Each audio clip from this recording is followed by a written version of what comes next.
Mi nombre es Eberto Saldívar Quirós, y nunca pensé que a mis 63 años tendría que enfrentarme a mi propio hijo, Ulises.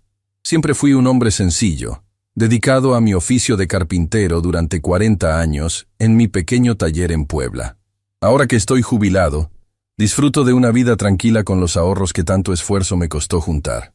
O al menos así era hasta que Ulises regresó a mi vida exigiendo el control de mi cuenta bancaria, amenazándome y finalmente rompiéndome el brazo cuando me negué. Lo que él no sabe es que su codicia tendrá consecuencias que nunca imaginó. Esta mañana me levanté temprano como de costumbre. A pesar de estar jubilado, no puedo quitarme el hábito de despertarme a las 5.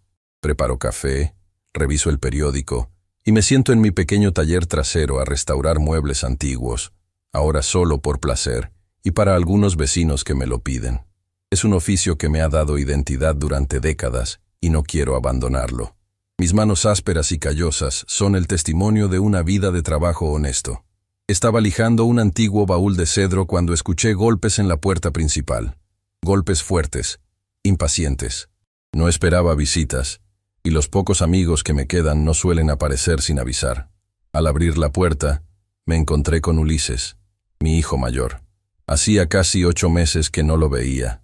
Estaba más delgado, con ojeras profundas y una mirada nerviosa que conocía bien. «Papá, necesitamos hablar», dijo mientras entraba sin esperar invitación. Noté inmediatamente el olor a alcohol, aunque apenas eran las 9 de la mañana. Lo seguí hasta la sala, limpiándome el polvo de madera de las manos con un trapo viejo. Ulises se desplomó en el sillón, mirando alrededor como evaluando lo que veía. Su presencia llenó mi pequeña casa de una tensión familiar, una que siempre aparecía cuando él regresaba. «¿Cómo has estado, hijo? ¿Y Tadeo?», pregunté, intentando mantener la conversación en terreno seguro. Tadeo, mi nieto de 8 años, es la única razón por la que aún mantengo contacto con Ulises después de tantas decepciones. «Está con su madre. Escucha, no tengo tiempo para charlas. Estoy en problemas. Necesito dinero». Ya habíamos estado en esta situación demasiadas veces. Desde que Ulises cumplió 20 años, su vida ha sido una constante cadena de malas decisiones, trabajos abandonados y deudas. Intenté ayudarlo con su educación. Le ofrecí trabajo en mi taller. Incluso le compré un pequeño negocio que quebró en menos de un año. Nada funcionó. «¿Cuánto necesitas esta vez?», pregunté, sabiendo que cualquier cantidad sería insuficiente. «No es así de simple, papá. Ya no se trata de préstamos. Necesito acceso a tu cuenta, a tus ahorros». Me quedé inmóvil, sosteniendo aún el trapo entre mis dedos. En todos estos años de pedir dinero, nunca había llegado tan lejos. «¿Mi cuenta? ¿Por qué querrías acceso a mi cuenta? Tengo una oportunidad de negocio, algo grande, pero necesito capital. Sé que tienes ahorrado. Siempre has sido cuidadoso con el dinero. Lo que tengo ahorrado es para mi vejez, Ulises, y para ayudar a Tadeo con sus estudios cuando sea mayor». Su rostro cambió, una expresión que he visto antes, cuando la frustración da paso a la ira. «¿Ayudar a Tadeo? ¿Y qué hay de ayudarme a mí ahora? Soy tu hijo. Y te he ayudado, muchas veces, pero esto es diferente. No puedo darte control sobre mis ahorros de toda la vida». Se levantó bruscamente, caminando por la sala como animal enjaulado. «No lo entiendes, no es opcional. Tengo gente esperando ese dinero». El miedo se instaló en mi estómago. «¿Qué gente, Ulises? ¿En qué te has metido esta vez?» «Negocios, papá, inversiones. Pero necesito ese dinero ahora. Podemos ir al banco hoy mismo y hacerme cotitular. Es sencillo». «No». La palabra salió firme, sin vacilación. «No voy a hacer eso. Si necesitas dinero para algo legítimo, podemos hablar de un préstamo, con condiciones claras. Pero no te daré control sobre mi cuenta». Su respiración se volvió más rápida, sus ojos más oscuros. Se acercó, invadiendo mi espacio. «No lo entiendes. No te estoy pidiendo permiso. Es mi dinero, Ulises. Dinero que gané trabajando honestamente durante 40 años. Dinero que deberías compartir con tu familia. ¿De qué te sirve guardarlo? ¿Para qué lo quieres? Estás viejo». Sus palabras dolieron más que cualquier golpe físico. Siempre había trabajado pensando en mi familia, incluso después de que su madre nos abandonara cuando él tenía 12 años. Sacrifiqué mucho para darle una vida digna. No voy a discutir esto. Mi respuesta es no. Si quieres puedo prestarte algo, pero No terminé la frase. Ulises agarró el jarrón que estaba sobre la mesa y lo arrojó contra la pared. El ruido del cristal rompiéndose retumbó en la pequeña sala. No quiero tus miserables préstamos. Quiero lo que me corresponde. Di un paso atrás, consciente de que la situación se estaba descontrolando. Será mejor que te vayas ahora, Ulises. Vuelve cuando estés más calmado. Intenté pasar junto a él hacia la puerta, pero me sujetó del brazo con fuerza. No voy a ninguna parte sin una respuesta diferente. Ya te di mi respuesta. Suéltame. Su agarre se hizo más fuerte. Intenté liberarme, pero a mis 63 años no tengo la fuerza para enfrentarme a un hombre de 38. La lucha fue breve. Me empujó con violencia y caí torpemente, extendiendo mi brazo derecho para amortiguar la caída. El dolor fue inmediato y cegador. Supe que algo se había roto antes incluso de escuchar el chasquido. Me quedé en el suelo, jadeando por el dolor, sosteniendo mi brazo contra el pecho. Ulises se quedó inmóvil por un momento, como sorprendido por lo que acababa de hacer.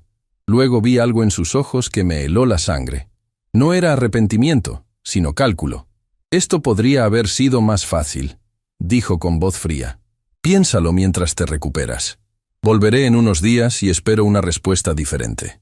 Si no cooperas, quizás el próximo accidente sea peor. Salió de la casa, dejándome en el suelo con un brazo roto y el corazón destrozado. No podía creer que mi propio hijo me hubiera hecho esto, que me amenazara por dinero. El dolor físico era intenso, pero nada comparado con el dolor de la traición. Como pude, me incorporé y busqué el teléfono. Llamé a Jacinto, mi amigo de toda la vida, y dueño del taller mecánico a 3 calles de mi casa. Vino en menos de 10 minutos y me llevó al hospital.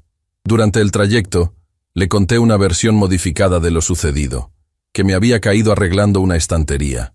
No estaba listo para admitir la verdad, para confesar que mi propio hijo me había agredido. En el hospital, confirmaron lo que ya sabía. Fractura en el radio, cerca de la muñeca. Me colocaron un yeso que debería llevar por al menos 6 semanas.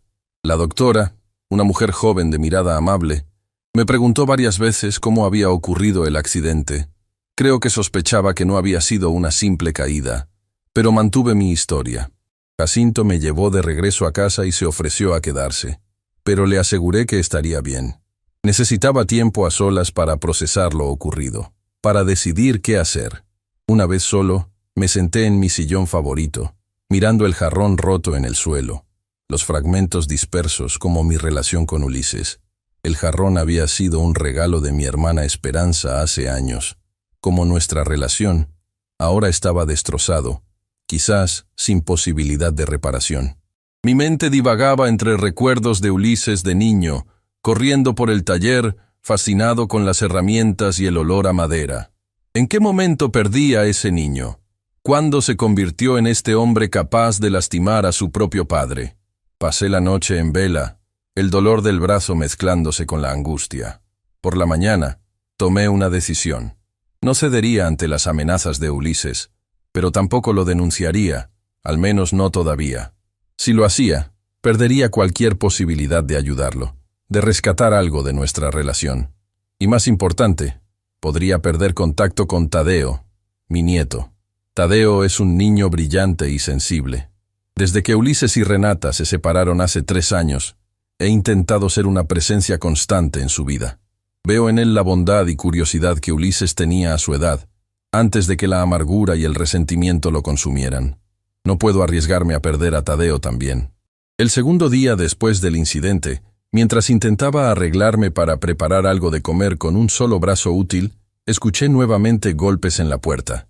Mi corazón se aceleró, temiendo que fuera Ulises regresando antes de lo prometido. Pero al abrir, me encontré con Jacinto, cargando una bolsa de comida. Supuse que estarías teniendo problemas para cocinar, dijo con una sonrisa.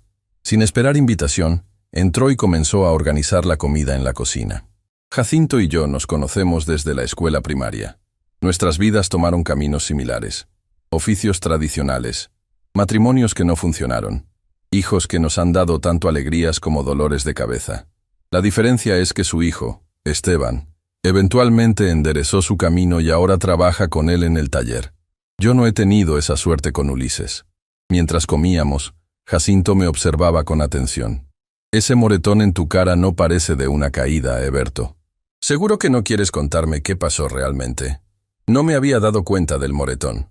Debió ocurrir durante el forcejeo con Ulises. Bajé la mirada hacia mi plato, evitando sus ojos. Fue Ulises, ¿verdad? No era una pregunta, sino una afirmación. Asentí lentamente, sin levantar la vista. La vergüenza me impedía enfrentar a mi amigo. ¿Qué clase de padre cría a un hijo capaz de esto? ¿Qué clase de hombre permite que su propio hijo lo agreda? Deberías denunciarlo, dijo Jacinto con firmeza. Esto es grave, Eberto. Es violencia doméstica. No puedo hacer eso. Es mi hijo. Y si lo denuncio, perderé cualquier oportunidad de ver a Tadeo. ¿Y si la próxima vez es peor? Ya te amenazó. Te rompió el brazo, por Dios santo. No tenía respuesta para eso. El miedo a lo que Ulises pudiera hacer me atenazaba, pero el miedo a perder a mi nieto era aún mayor. Al menos deberías hablar con Renata, advertirle, sugirió Jacinto. Si Ulises está tan desesperado por dinero, ¿quién sabe lo que podría hacer? Renata, la exesposa de Ulises, había sido siempre amable conmigo. Después del divorcio, se aseguró de que siguiera viendo a Tadeo regularmente. A diferencia de muchas exnueras, nunca me culpó por los defectos de mi hijo. Quizás Jacinto tenía razón y debería hablar con ella. Lo pensaré, prometí, aunque sin mucha convicción. Jacinto se fue después de ayudarme a limpiar. Me dejó comida para 2 días más y prometió volver pronto. Su preocupación me conmovió, pero también me hizo sentir más vulnerable, más consciente de mi edad y limitaciones. Esa noche, mientras intentaba encontrar una posición cómoda para dormir con el yeso, tomé una decisión. Al día siguiente iría al banco y transferiría la mayor parte de mis ahorros a una cuenta nueva, una a la que Ulises no pudiera acceder incluso si lograba intimidarme para obtener la información de mi cuenta actual. No era una solución permanente, pero me daría tiempo para pensar en qué hacer. Al tercer día, apenas pude dormir. El dolor en el brazo era constante, pero más perturbadores eran los pensamientos sobre Ulises, sobre lo que podría hacer cuando descubriera que había movido el dinero. La amenaza de un próximo accidente resonaba en mi cabeza. Decidí que también debería hacer cambios en mi testamento. Actualmente, Ulises es mi único heredero, pero podría modificarlo para dejar todo en un fideicomiso para Tadeo, con Renata como administradora hasta que él cumpla la mayoría de edad. Ulises nunca me perdonaría por esto, pero ya había cruzado una línea que no debería haberse cruzado. Con estas decisiones tomadas, sentí un poco de control regresando a mi vida. Ulises había subestimado mi determinación. Puede que esté viejo, puede que esté solo, pero no soy un hombre débil. He superado muchas dificultades en mi vida. La pobreza de mi infancia, el abandono de mi esposa, los años criando solo a Ulises, las dificultades para mantener mi negocio a flote. Esta nueva prueba es quizás la más dolorosa, pero también la enfrentaré. Mientras contemplaba la foto de Tadeo en mi mesa de noche, una de las pocas pertenencias que realmente valoro, me prometí a mí mismo que lo protegería de la autodestrucción de su padre. No permitiré que Ulises arrastre a mi nieto a su espiral de malas decisiones y comportamiento violento. Tadeo merece algo mejor, y me aseguraré de que lo tenga, incluso si eso significa enfrentarme definitivamente a mi propio hijo. El cuarto día después del incidente, logré ir al banco con la ayuda de Jacinto. Como planeé, abrí una nueva cuenta y transferí la mayor parte de mis ahorros. La ejecutiva bancaria, una mujer de mediana edad llamada Carmela, notó mi brazo enyesado y me preguntó qué había ocurrido. Le conté la versión oficial de la caída, pero algo en su mirada me dijo que no me creía completamente. Señor Saldívar, si necesita ayuda con algo más, no dude en contactarme directamente, dijo, entregándome su tarjeta personal. Había amabilidad en sus ojos, pero también preocupación. Me pregunté cuántos ancianos como yo habría visto en situaciones similares, víctimas de abuso financiero por parte de sus propios familiares. Al salir del banco, sentí un peso menos sobre mis hombros. Al menos mis ahorros estaban más seguros ahora. El siguiente paso sería visitar a un abogado para modificar mi testamento, pero eso tendría que esperar unos días. Estaba agotado física y emocionalmente. Jacinto me dejó en casa y se fue a regañadientes, solo después de que le prometiera llamarlo si Ulises aparecía. Pasé el resto del día intentando mantenerme ocupado, leyendo el periódico, viendo algo de televisión, pero mi mente siempre volvía a Ulises y a lo que sucedería cuando regresara. No tuve que esperar mucho. Esa misma noche, cerca de las 8, escuché su coche estacionarse frente a mi casa. Los faros iluminaron brevemente mi sala a través de las cortinas antes de apagarse. Me quedé inmóvil en mi sillón, el corazón latiendo con fuerza. No estaba listo para enfrentarlo nuevamente. No tan pronto. Los golpes en la puerta fueron más fuertes que la vez anterior. Consideré no responder, fingir que no estaba, pero sabía que eso solo lo enfurecería más. Con mi brazo bueno, agarré firmemente mi bastón, una precaución que nunca antes había necesitado tomar con mi propio hijo. Me dirigí lentamente hacia la puerta, respirando profundamente para calmarme. Cuando abrí, Ulises entró empujando la puerta, casi haciéndome perder el equilibrio. Su mirada recorrió mi brazo enyesado y luego mi rostro, sin mostrar remordimiento alguno. ¿Has pensado en lo que hablamos?, preguntó sin preámbulos, como si nuestra última conversación hubiera terminado civilizadamente y no con violencia. Lo he pensado, respondí, manteniendo mi voz firme a pesar del miedo. Y mi respuesta sigue siendo no. Su rostro se endureció. No viniste solo a esa conclusión. ¿Con quién has hablado? ¿A quién le has contado sobre nuestra conversación privada? Con nadie. Esta decisión es mía. Es mi dinero, Ulises. Dinero que he ganado con mi trabajo. No voy a entregártelo así, sin garantías, sin saber para qué lo necesitas realmente. Dio un paso hacia mí, y yo instintivamente apreté el bastón. Notó el gesto y sonrió con desprecio. ¿Ahora me tienes miedo, papá? ¿A tu propio hijo? Me rompiste el brazo, respondí simplemente. Y me amenazaste. Cualquier persona tendría miedo. Pareció considerar mis palabras por un momento. Luego su postura cambió, como si hubiera decidido cambiar de táctica. Se dejó caer en el sillón, pasándose una mano por el rostro en un gesto que pretendía mostrar arrepentimiento. Lo siento por eso. Me alteré. Sabes que nunca he sido bueno controlando mi temperamento, pero es que estoy desesperado, papá. Realmente necesito ese dinero. ¿Para qué, Ulises? ¿Qué es tan urgente que justifica amenazar a tu propio padre? Dudó, como calculando cuánto revelar. Tengo deudas importantes, con gente que no acepta excusas. ¿Deudas de juego?, pregunté, aunque ya conocía la respuesta. El juego había sido el demonio de Ulises durante años, una adicción que había destruido su matrimonio y lo había llevado a situaciones cada vez peores. Asintió lentamente. Entre otras cosas. Pero esta vez es diferente. Esta gente no son los casinos, son personas peligrosas. El miedo en sus ojos parecía genuino, y por un momento sentí compasión por él. A pesar de todo, seguía siendo mi hijo, el niño que una vez sostuve en mis brazos. ¿Cuánto debes exactamente? Casi todo lo que tienes ahorrado, admitió, confirmando mis sospechas de que había investigado mis finanzas de alguna manera. Pero podría funcionar. Si me das el dinero, pago mis deudas, y luego trabajo para devolvértelo poco a poco. La misma promesa que había escuchado decenas de veces antes.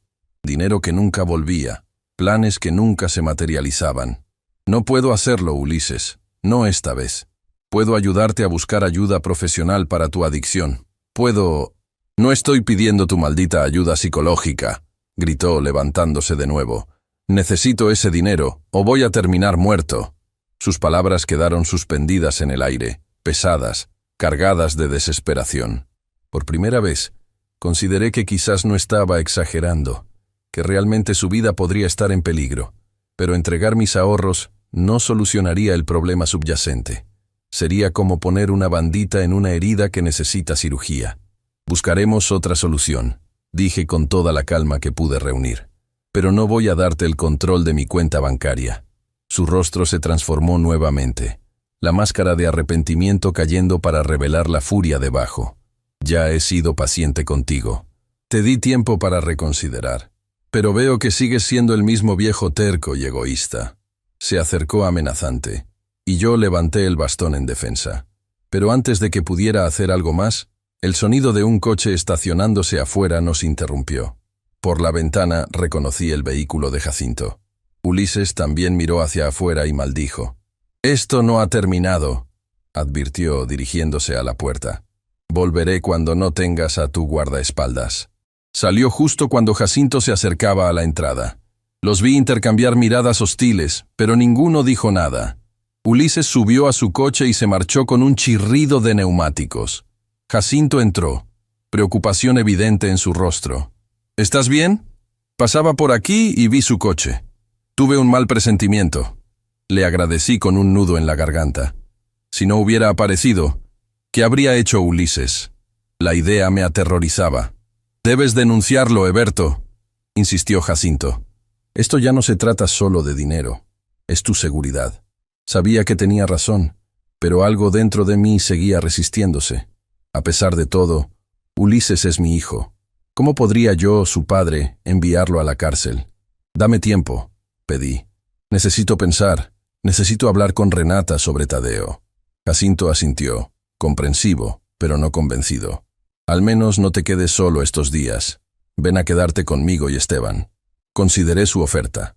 Quedarme solo era peligroso, especialmente con Ulises tan desesperado. Pero irme significaría admitir que tengo miedo de mi propio hijo en mi propia casa.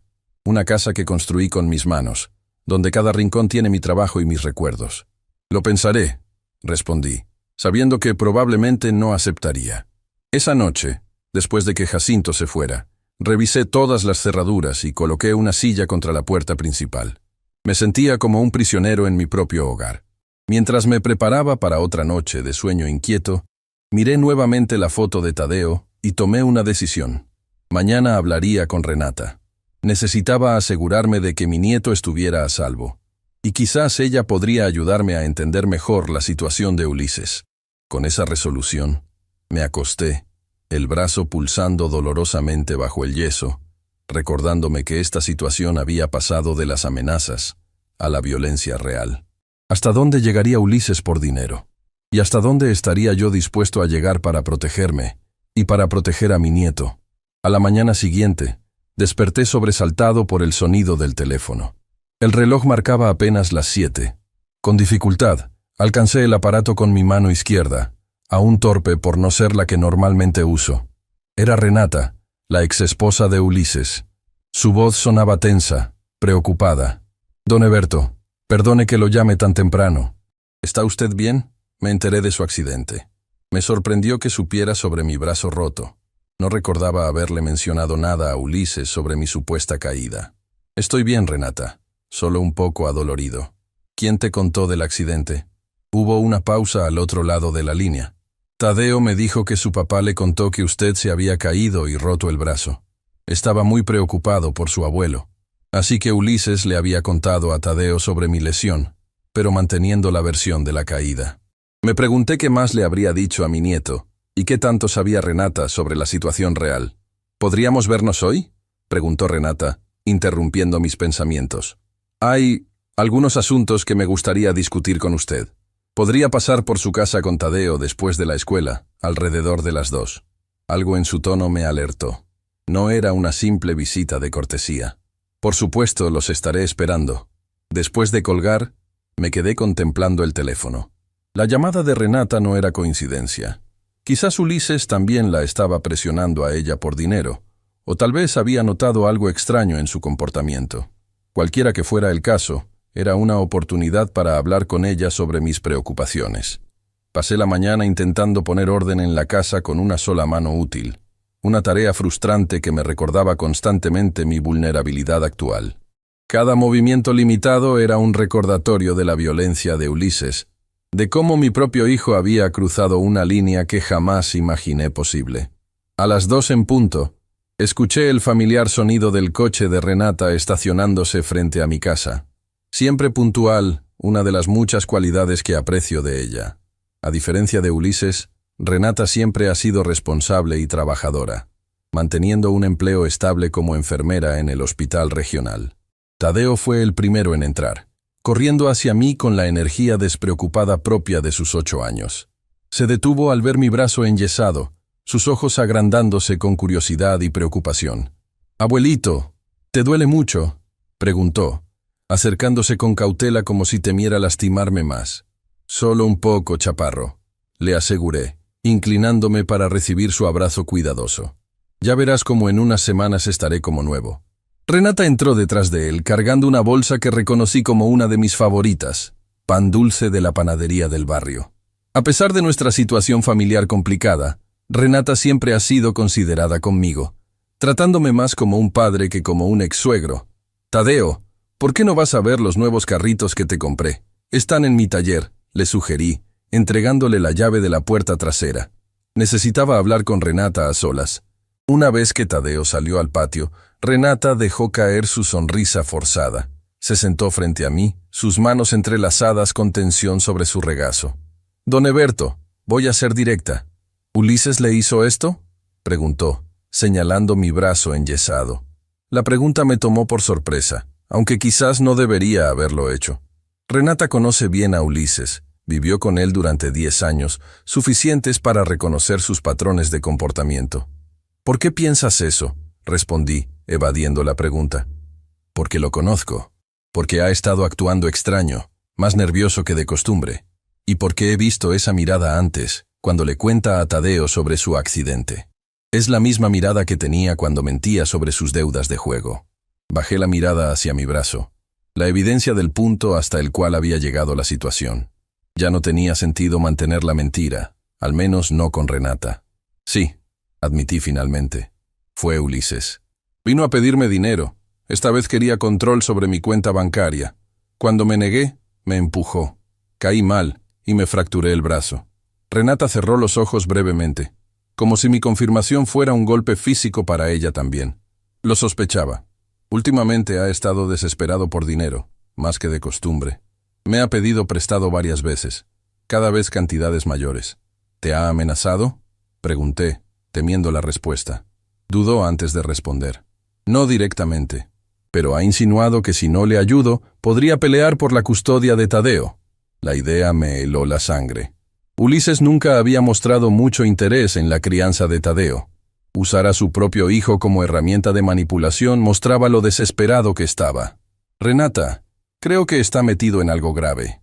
Mencionó deudas con gente peligrosa». Ella asintió lentamente.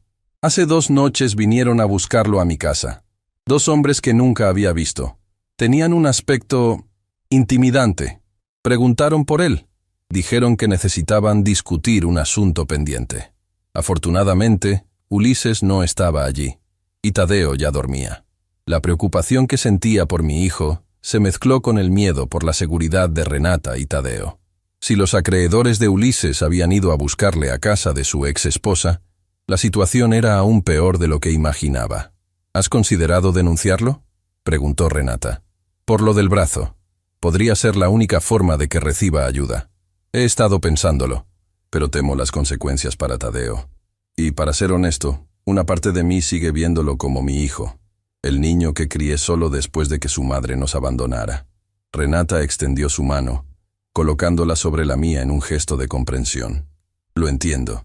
Yo sentí lo mismo durante años, justificando su comportamiento, esperando que cambiara. Pero, don Eberto, la gente con la que está involucrado ahora, no son simples acreedores de un casino. Son peligrosos. ¿Cómo lo sabes?». Sus ojos se desviaron hacia la puerta por donde había salido Tadeo, asegurándose de que seguía fuera. «Porque encontré algo en su coche la última vez que vino a ver a Tadeo. Una pistola».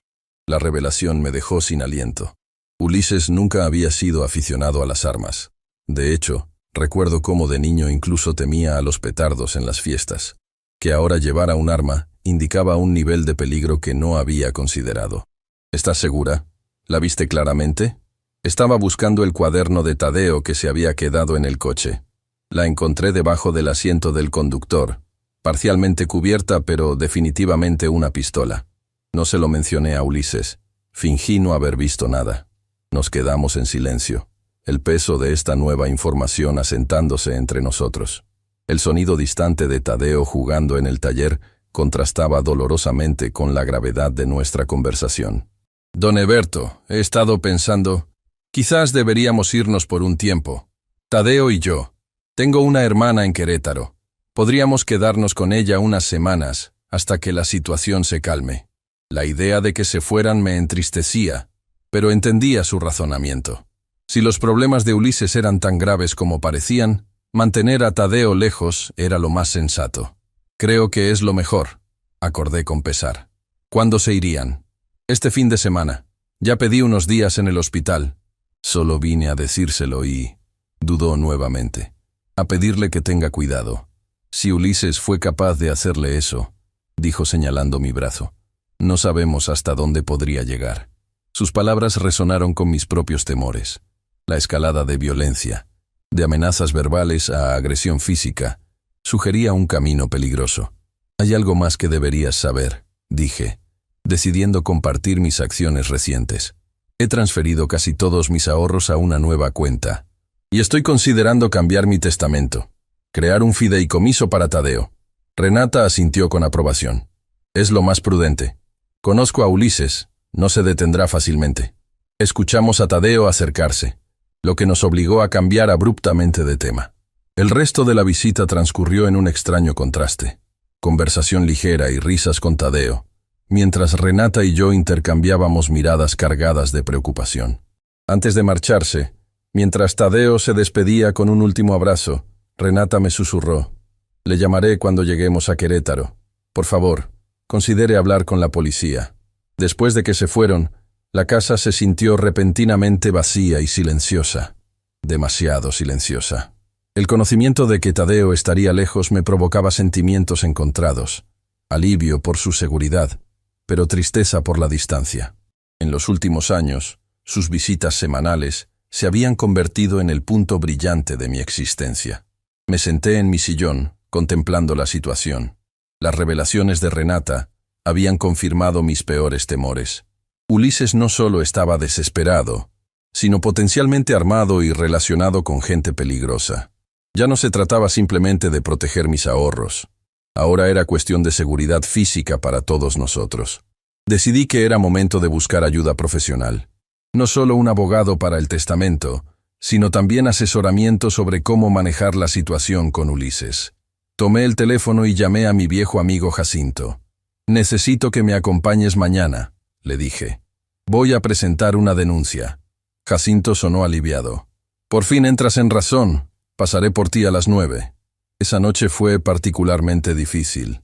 Cada sonido me sobresaltaba, imaginando a Ulises regresando, esta vez quizás con el arma que Renata había visto. Coloqué la silla contra la puerta como ya se había vuelto mi costumbre, y pasé horas mirando al techo, recordando a Ulises de niño, preguntándome en qué momento el camino se había torcido tanto. A la mañana siguiente, Jacinto llegó puntual. Durante el trayecto a la comandancia, le conté sobre la visita de Renata y sus revelaciones, incluyendo lo del arma. «Esto es más serio de lo que pensábamos», comentó, su rostro reflejando preocupación. «Si está metido con el tipo de gente que imagino, todos ustedes podrían estar en peligro». En la comandancia, nos atendió el teniente Octavio Mondragón, un hombre de mediana edad con expresión seria pero amable. Escuchó mi relato con atención profesional, tomando notas y ocasionalmente haciendo preguntas para aclarar detalles. «¿Está seguro de que quiere presentar cargos contra su propio hijo, señor Saldívar?», preguntó cuando terminé mi relato. «No quiero», admití, «pero necesito protegerme y proteger a mi nieto y su madre. Mi hijo está fuera de control». El teniente Mondragón asintió comprensivamente. «Entiendo lo difícil que debe ser esto para usted. Haremos lo siguiente. Primero, documentaremos su lesión y tomaremos su declaración formal. Después, podemos solicitar una orden de restricción temporal mientras se investiga el caso». «¿Una orden de restricción sería suficiente?», preguntó Jacinto, vocalizando mi propia duda. «Si está tan desesperado como parece». «Es un primer paso necesario», explicó el teniente. «También asignaré patrullas para que pasen regularmente por su casa, señor Saldívar. Y le recomendaría que considere quedarse con algún familiar o amigo por un tiempo». El proceso fue largo y emocionalmente agotador. Tuve que relatar nuevamente todos los detalles del incidente, esta vez de manera oficial. Me tomaron fotografías del brazo enyesado y del moretón en mi rostro que ya comenzaba a desvanecerse. Firmé declaraciones y escuché recomendaciones de seguridad. Para cuando salimos de la comandancia, era ya media tarde. Me sentía física y emocionalmente drenado, pero también con cierto alivio. Había dado un paso que nunca imaginé tener que dar contra mi propio hijo, pero que se había vuelto necesario. Te quedarás conmigo unos días, declaró Jacinto mientras conducía de regreso. No era una pregunta sino una afirmación. Al menos hasta que se notifique la orden de restricción a Ulises y veamos cómo reacciona. Estaba demasiado cansado para discutir. Acepté su oferta con un simple asentimiento. Pasamos por mi casa para recoger algunas pertenencias. Ropa, medicamentos y la foto de Tadeo que siempre mantengo cerca. Mientras recogía mis cosas, miré alrededor de mi hogar con nostalgia. Nunca antes había tenido que huir de mi propia casa, ni siquiera durante los peores momentos tras el abandono de mi esposa. Al salir, noté un coche desconocido estacionado a media cuadra. 2 hombres estaban sentados dentro, aparentemente observando mi casa. Cuando notaron que los miraba, el conductor encendió el motor y se alejó lentamente. ¿Los conoces?, preguntó Jacinto, que también había notado el vehículo. No, respondí, sintiendo un escalofrío recorrer mi espalda. Pero tengo una idea de quiénes podrían ser. Esa noche, en la casa de Jacinto, dormí en su habitación de invitados. Su hijo Esteban, de unos 40 años, también estaba allí. Me recibió con respeto y preocupación genuina, recordándome cómo podría haber sido mi relación con Ulises en otras circunstancias. A la mañana siguiente, mientras desayunábamos, recibí una llamada de la comandancia. Era el teniente Mondragón. Señor Saldívar, intentamos notificar a su hijo sobre la orden de restricción, pero no estaba en su domicilio registrado. ¿Tiene alguna idea de dónde podríamos encontrarlo? La pregunta me tomó por sorpresa. Realmente no sabía dónde estaba viviendo Ulises actualmente. Después de su divorcio, había cambiado de residencia varias veces, generalmente rentando habitaciones o departamentos pequeños. Lo último que supe es que estaba rentando un cuarto en la colonia San Rafael, respondí. Pero hace tiempo que no hablo con él sobre dónde vive exactamente. Entiendo.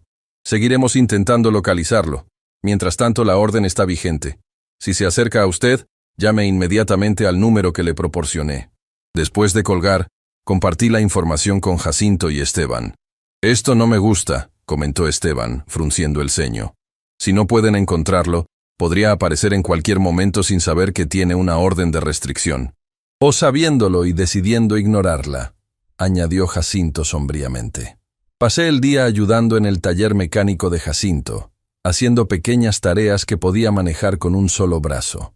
El trabajo manual siempre ha sido mi refugio, la forma en que proceso mis pensamientos y emociones.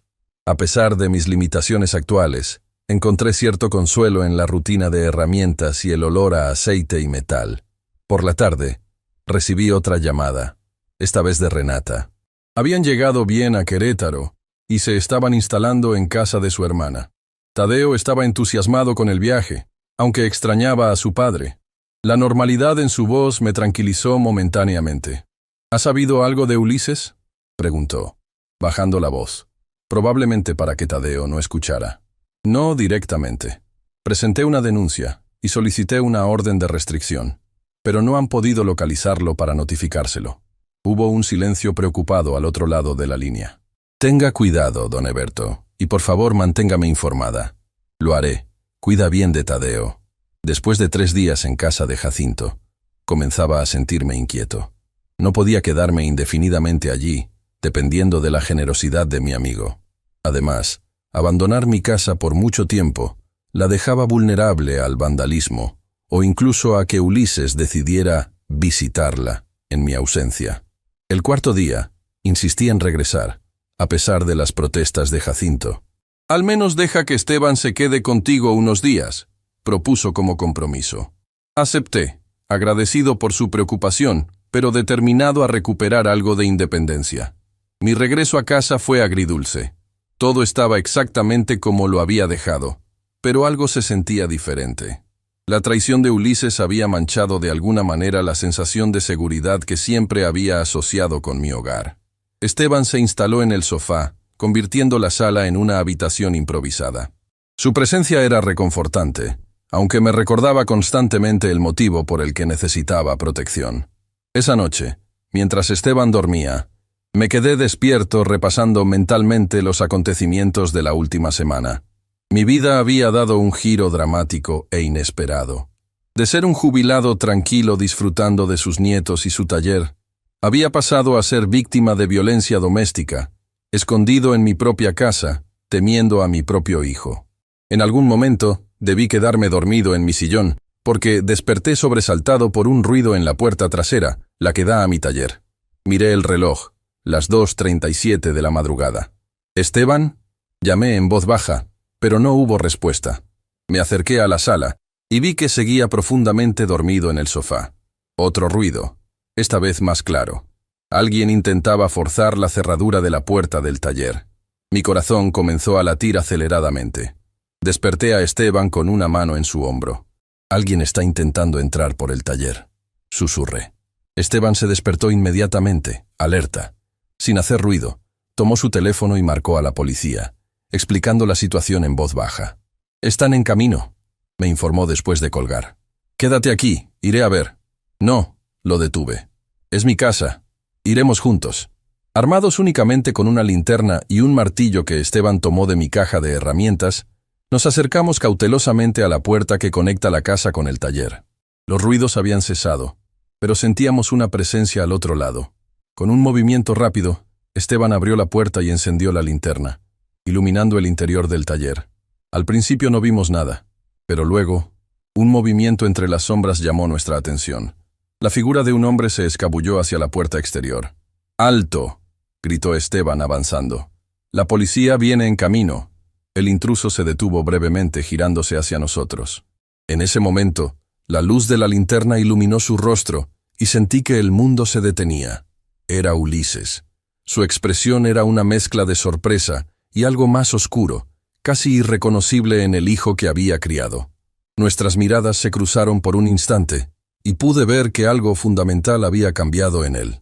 Sus ojos estaban vacíos, como si la persona que conocía hubiera sido reemplazada por un extraño. «Ulises», comencé a decir, dando un paso hacia él. Su mano se movió rápidamente hacia su cintura, y con horror vi que sacaba lo que parecía ser la pistola que Renata había mencionado. La apuntó vacilante en nuestra dirección. «Atrás», ordenó, su voz temblorosa. «Solo vine por lo que me pertenece». «Baja eso, Ulises», dije, intentando que mi voz sonara firme a pesar del miedo que me atenazaba. «No necesitamos más problemas». «¿Problemas?», rió sin humor. «¿Sabes lo que es un problema? Tener a gente que te persigue para matarte porque les debes dinero. Eso es un problema. Podemos hablar de esto», ofrecí, dando otro paso cauteloso. «Encontrar una solución juntos». «No hay solución», respondió, su voz quebrándose. «A menos que me des ese dinero. Es la única forma». En ese momento, escuchamos sirenas acercándose. La expresión de Ulises cambió a una de pánico. «¿Llamaste a la policía?», preguntó, su voz elevándose con incredulidad y rabia. «¿Contra tu propio hijo?». «Ulises, por favor, baja el arma», supliqué. «No empeores las cosas. Deja que te ayudemos». Por un momento pareció considerar mis palabras. Vi un destello del niño que una vez fue, vulnerable y buscando orientación. Pero tan rápido como apareció, se desvaneció. «Ya es tarde para eso», murmuró, retrocediendo hacia la puerta trasera. «Esto no ha terminado». Antes de que pudiéramos reaccionar, salió corriendo hacia la noche. Esteban hizo ademán de seguirlo, pero lo detuve. «Es peligroso», le advertí. «Tiene un arma y está desesperado». Minutos después, 2 patrullas llegaron. Les explicamos lo sucedido, describiendo a Ulises y mencionando el arma. Iniciaron una búsqueda por el vecindario, pero tenía el presentimiento de que no lo encontrarían. Ulises conocía estos callejones desde niño. Si no quería ser encontrado, sabría cómo desaparecer.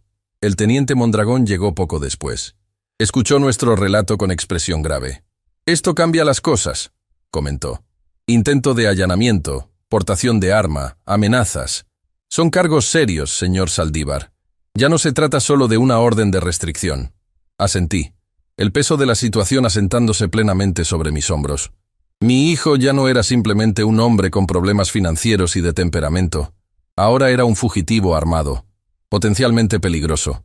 «Asignaré vigilancia permanente a su casa por los próximos días», continuó el teniente. «Y le sugiero nuevamente que considere alojarse en otro lugar temporalmente». «No», respondí con firmeza. «No voy a huir de mi propia casa.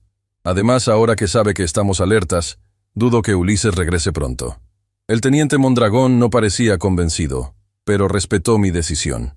Antes de marcharse, me entregó su tarjeta personal. Llame directamente a este número si ve a su hijo o si ocurre cualquier cosa sospechosa. No importa la hora. Después de que la policía se marchó, Esteban y yo nos quedamos despiertos el resto de la noche, procesando lo ocurrido. La imagen de Ulises empuñando un arma, apuntándola en mi dirección, se repetía en mi mente como una pesadilla recurrente. Nunca pensé que llegaríamos a esto, confesé a Esteban, mi voz quebrándose ligeramente. ¿En qué momento perdí a mi hijo tan completamente? Esteban, que tiene aproximadamente la misma edad que Ulises pero ha seguido un camino tan diferente, me miró con compasión. No es su culpa, don Eberto. Algunos toman malas decisiones a pesar de tener buenos padres. Sus palabras intentaban consolarme, pero el sentimiento de fracaso como padre era abrumador. Recordé las infinitas horas que pasé enseñando a Ulises en mi taller, intentando transmitirle no solo un oficio, sino valores, honestidad, trabajo duro, responsabilidad. En algún punto del camino, esas lecciones se perdieron. Al amanecer, llamé a Renata para informarle de lo sucedido. Escuchó en silencio, interrumpiendo solo para hacer alguna pregunta ocasional. «Gracias por avisarme», dijo finalmente. «Estaremos atentos por si intenta contactarnos. ¿Cómo está Tadeo?» «Bien. Extrañándolo a usted y preguntando por su papá. Le dije que estábamos de vacaciones, pero es un niño inteligente. Sabe que algo no está bien». La mención de Tadeo trajo un nuevo nivel de preocupación. ¿Qué pasaría si Ulises, en su desesperación, intentaba usar a su hijo como herramienta de presión? ¿Sería capaz de poner en riesgo a su propio hijo? «Manténlo cerca», le aconsejé a Renata. «Y si Ulises te contacta, avísame inmediatamente». Los días siguientes transcurrieron en una extraña calma tensa. No hubo más intentos de intrusión, ni señales de Ulises.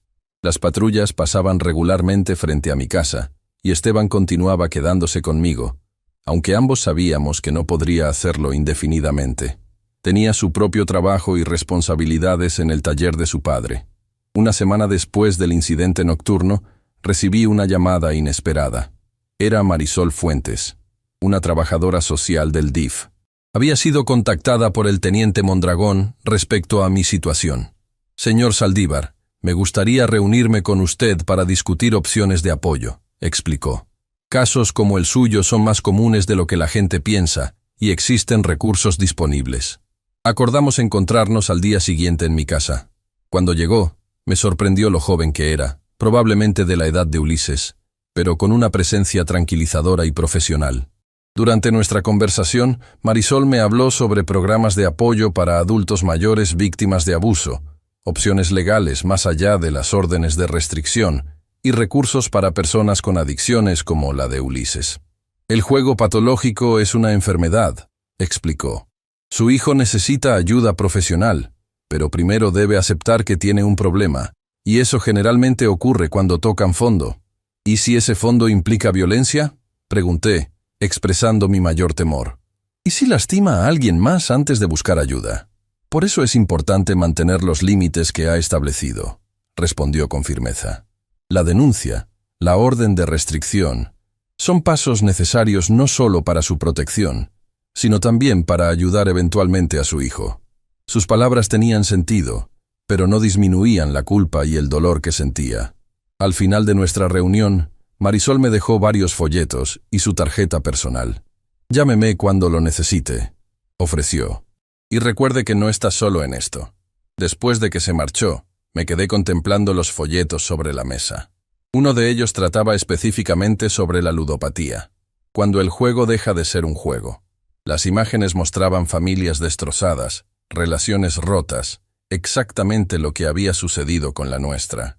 Esteban regresó esa tarde con comida preparada por su madre. A sus 40 años, nunca se había casado, dedicando su vida al negocio familiar y al cuidado de sus padres. Otro ejemplo de cómo las vidas de los hijos pueden tomar caminos tan diferentes, incluso con crianzas similares. «Mi papá dice que puedo quedarme unos días más», me informó mientras comíamos. «Pero tendré que volver al taller a tiempo completo la próxima semana. Hay muchos carros esperando servicio». «Ya has hecho suficiente», le aseguré. «No puedes poner tu vida en pausa por mis problemas. Estaré bien». Pero esa noche, mientras intentaba dormir, me preguntaba si realmente estaría bien. La amenaza de Ulises seguía presente. Esto no ha terminado. Conociendo su terquedad, sabía que no se rendiría fácilmente, especialmente si estaba tan desesperado como parecía. Al día siguiente, recibí una llamada del banco. Era Carmela, la ejecutiva que me había atendido cuando transferí mis ahorros. Señor Saldívar, disculpe que lo moleste, pero ha ocurrido algo que creo que debe saber. Comenzó con tono preocupado. Un hombre se presentó ayer preguntando por su cuenta, diciendo ser su hijo y actuando como su cuidador. Mencionó que usted había sufrido un accidente y necesitaba acceso a sus fondos para pagar tratamientos médicos. Mi corazón se aceleró. Ulises estaba intentando acceder a mi dinero por otros medios. ¿Le dieron alguna información?, pregunté, temiendo la respuesta. Por supuesto que no, respondió, sonando casi ofendida ante la sugerencia. Tenemos protocolos estrictos. Pero insistió bastante. Incluso se puso agresivo cuando le dijimos que necesitaría su presencia y autorización. Le agradecí por avisarme, y le expliqué brevemente la situación, omitiendo los detalles más dolorosos, pero dejando claro que mi hijo no estaba autorizado para ninguna gestión en mi nombre. Colocaré una alerta en su cuenta, ofreció. Y si regresa, notificaremos inmediatamente a seguridad y a las autoridades. Después de colgar, llamé al teniente Mondragón para informarle sobre este nuevo intento de Ulises. Tomó nota de la información, prometiendo enviar oficiales al banco para revisar las grabaciones de seguridad.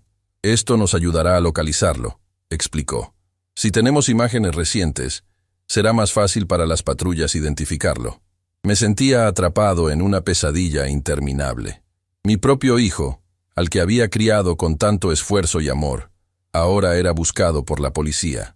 Cada nuevo intento por su parte me confirmaba lo desesperado que estaba, y me preguntaba qué sería lo próximo que intentaría. Esa misma tarde, recibí otra llamada que me heló la sangre. Era Renata, su voz temblorosa y apenas audible. «Don Eberto», susurró, como si temiera ser escuchada. «Ulises está aquí en Querétaro. Vino a la casa de mi hermana». Me incorporé de golpe, toda somnolencia desvaneciéndose. «¿Están bien tú y Tadeo?» «Sí, por ahora. Está hablando con Tadeo en el patio. No sabe que lo estoy llamando». «¿Cómo los encontró?» «No lo sé. Tal vez siguió teniendo contacto con mi hermana, o quizás Tadeo le dijo algo por teléfono. Lo importante es que está aquí y parece diferente. Más calmado, pero de una manera inquietante». «Renata, escúchame bien», dije, intentando mantener la calma. «Llama a la policía inmediatamente. Tienen una orden para detenerlo». «No puedo hacer eso con Tadeo presente», objetó. «Vería a su padre siendo arrestado. Nunca superaría ese trauma». Entendía su preocupación, pero el riesgo era demasiado grande. «Renata, Ulises tiene un arma. No sabemos qué podría hacer en su estado actual». Hubo un silencio al otro lado de la línea. «Lo sé», admitió finalmente. La vi asomando bajo su chaqueta cuando llegó. El miedo me invadió completamente. Ulises, armado, cerca de Tadeo y Renata, en un estado mental impredecible, era el peor escenario posible. «Necesito que me prometas algo», continuó Renata. «Si algo me pasa, ¿cuidarás de Tadeo? ¿Te asegurarás de que esté bien? Renata, no hables así. Nada va a pasarte. Solo prométemelo», insistió. «Te lo prometo, pero llama a la policía, por favor. Si no quieres que Tadeo lo vea, encuentra una manera de alejarlo primero, pero no te pongas en riesgo». «Lo intentaré. Tengo que irme ahora. Están regresando». La llamada terminó abruptamente, dejándome con una sensación de impotencia absoluta. Estaba a cientos de kilómetros de distancia, incapaz de proteger a mi nieto y a su madre del peligro que mi propio hijo representaba. Inmediatamente llamé al teniente Mondragón, explicándole la situación con urgencia. Prometió contactar a las autoridades en Querétaro para que acudieran a la dirección que le proporcioné. «Manténgase en línea si puede», me pidió. «Lo pondré en altavoz mientras hacemos las gestiones». Los minutos siguientes fueron una tortura. Escuché al teniente hablando con sus colegas en Querétaro, dando descripciones, explicando la situación. La burocracia policial nunca me había parecido tan frustrantemente lenta. Finalmente, me informó que una patrulla se dirigía al domicilio. Deberían llegar en unos 10 minutos. ¿Ha tenido algún otro contacto con su exnuera? No, respondí, mi preocupación creciendo con cada minuto. Intenté llamarla de nuevo, pero no contesta. Mantenga la calma, señor Saldívar. Estamos haciendo todo lo posible. Pero la calma era imposible. Los escenarios más terribles se desarrollaban en mi mente. Ulises perdiendo el control, el arma disparándose, Tadeo presenciando violencia, o peor aún, siendo víctima de ella. Después de lo que pareció una eternidad, el teniente recibió información de sus colegas en Querétaro. Escuché solo su lado de la conversación, frases como ¿están seguros? ¿Y revisaron toda la casa? Que no me tranquilizaban en absoluto. Cuando finalmente me habló, su tono era cauteloso. Señor Saldívar, la policía llegó al domicilio. Encontraron a su exnuera y a su nieto, ambos a salvo. Sentí un alivio momentáneo. ¿Y Ulises? No estaba allí. Según la señora Mendoza, se marchó unos minutos antes de que llegara la policía. Parecía sospechar que algo ocurría. El alivio se mezcló con una nueva preocupación. Ulises seguía libre, probablemente más desesperado que nunca y potencialmente furioso por este nuevo engaño. La policía de Querétaro ha asignado protección a su exnuera y su nieto, continuó el teniente, y están buscando a su hijo en la zona. Pero si regresó a Puebla, podría venir a buscarme. Completé su pensamiento. Precisamente. Aumentaremos la vigilancia en su domicilio, pero insisto en que considere alojarse en otro lugar temporalmente. Esta vez, acepté su consejo. La visita de Ulises a Querétaro indicaba una escalada en su desesperación. Si estaba dispuesto a viajar cientos de kilómetros para intimidar a Renata, no dudaría en volver a enfrentarme a mí. Llamé a Jacinto, explicándole la situación. Sin dudarlo, insistió en que me quedara con ellos nuevamente. Esta vez no acepto un no por respuesta, declaró. Esteban pasará a recogerte en media hora. Prepara lo necesario para varios días. Mientras empacaba algunas pertenencias básicas, me sentía como un fugitivo en mi propia vida. Siempre había sido un hombre independiente, orgulloso de mi capacidad para valerme por mí mismo incluso en la vejez. Ahora dependía de la protección de amigos y autoridades, huyendo de mi propio hijo. Esteban llegó puntual y me ayudó con mi pequeña maleta. Antes de irnos, recorrí mi casa una última vez, preguntándome cuándo podría regresar, si es que alguna vez podría hacerlo con tranquilidad. En casa de Jacinto, me asignaron nuevamente la habitación de invitados. Su esposa, Dolores, me recibió con la calidez y discreción que la caracterizaban, sin hacer preguntas incómodas, pero asegurándose de que tuviera todo lo necesario. Esa noche, pude hablar con Renata por teléfono, ya más calmada. Me contó con más detalle la visita de Ulises. Apareció sin avisar, como siempre. Tadeo estaba feliz de verlo, por supuesto. Ulises actuaba extrañamente normal.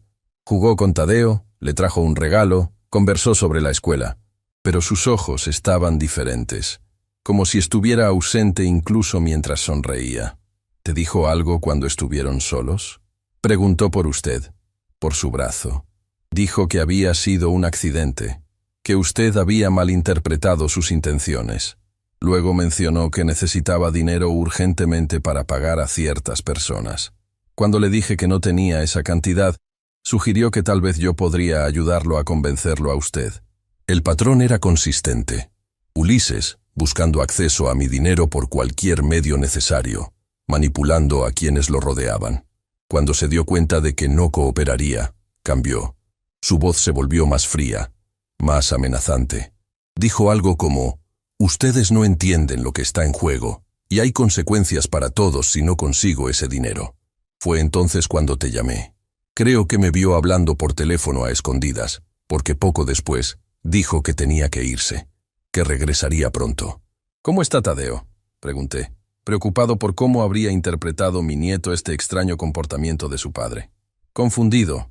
Hizo muchas preguntas después de que Ulises se fue. Quería saber por qué su papá estaba actuando raro y por qué la policía vino después. Le expliqué que su papá está pasando por momentos difíciles y que a veces los adultos necesitan ayuda especial. No sé si fue lo correcto, pero no quería mentirle completamente. Hiciste lo correcto, la tranquilicé. Tadeo es inteligente, percibiría cualquier mentira obvia. Continuamos hablando sobre los arreglos de seguridad. La policía de Querétaro había asignado patrullas para vigilar la casa de la hermana de Renata y le habían dado un número directo para emergencias.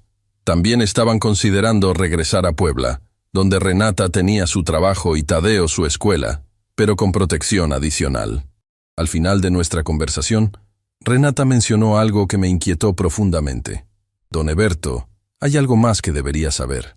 Cuando Ulises estaba jugando con Tadeo en el patio, lo escuché preguntarle sobre su casa, sobre si usted había cambiado las cerraduras o si tenía a alguien quedándose con usted. Estaba intentando obtener información a través de Tadeo. La idea de que Ulises usara a su propio hijo para recabar información me enfermó. Era un nuevo nivel de manipulación que mostraba cuán lejos estaba dispuesto a llegar. Los días siguientes transcurrieron en una tensa espera. Permanecí en casa de Jacinto, saliendo solo para visitas necesarias como mi cita con el médico para revisar mi brazo, siempre acompañado por Esteban o Jacinto. El teniente Mondragón me llamaba diariamente para informarme que no había señales de Ulises, lo cual, en lugar de tranquilizarme, aumentaba mi ansiedad. Su ausencia significaba que podría estar planeando algo. Una semana después de la visita de Ulises a Querétaro, Renata me llamó con noticias inquietantes. Habían encontrado señales de que alguien había intentado forzar la entrada de su departamento en Puebla. Nada había sido robado, ya que el lugar estaba prácticamente vacío desde que se fueron a Querétaro, pero era evidente que alguien había estado allí, revisando cajones y armarios. La policía cree que fue Ulises, me dijo. Están reforzando la vigilancia, pero esto confirma que sigue en la ciudad. La noticia me dejó intranquilo. Si Ulises había regresado a Puebla y estaba revisando el departamento de Renata, probablemente también habría pasado por mi casa. La idea de que pudiera estar vigilándonos, esperando una oportunidad, me robaba el sueño. Esa noche, mientras cenábamos en casa de Jacinto, tomé una decisión. No podía seguir viviendo así, escondiéndome, temiendo cada sombra, cada sonido. Necesitaba enfrentar la situación de manera más activa. «Voy a contactar a Ulises», anuncié. Jacinto dejó caer su tenedor, mirándome como si hubiera perdido la razón. «¿Estás loco? El hombre te rompió el brazo, te amenazó con un arma y ha estado acechando a tu familia. ¿Y quieres hablar con él?» «No directamente», aclaré. «A través del teniente Mondragón. Quiero ofrecerle un trato. Si se entrega voluntariamente y acepta tratamiento para su adicción, lo ayudaré con parte de sus deudas». «Eberto», intervino Dolores con tono maternal. «Ese dinero es todo lo que tienes para tu vejez.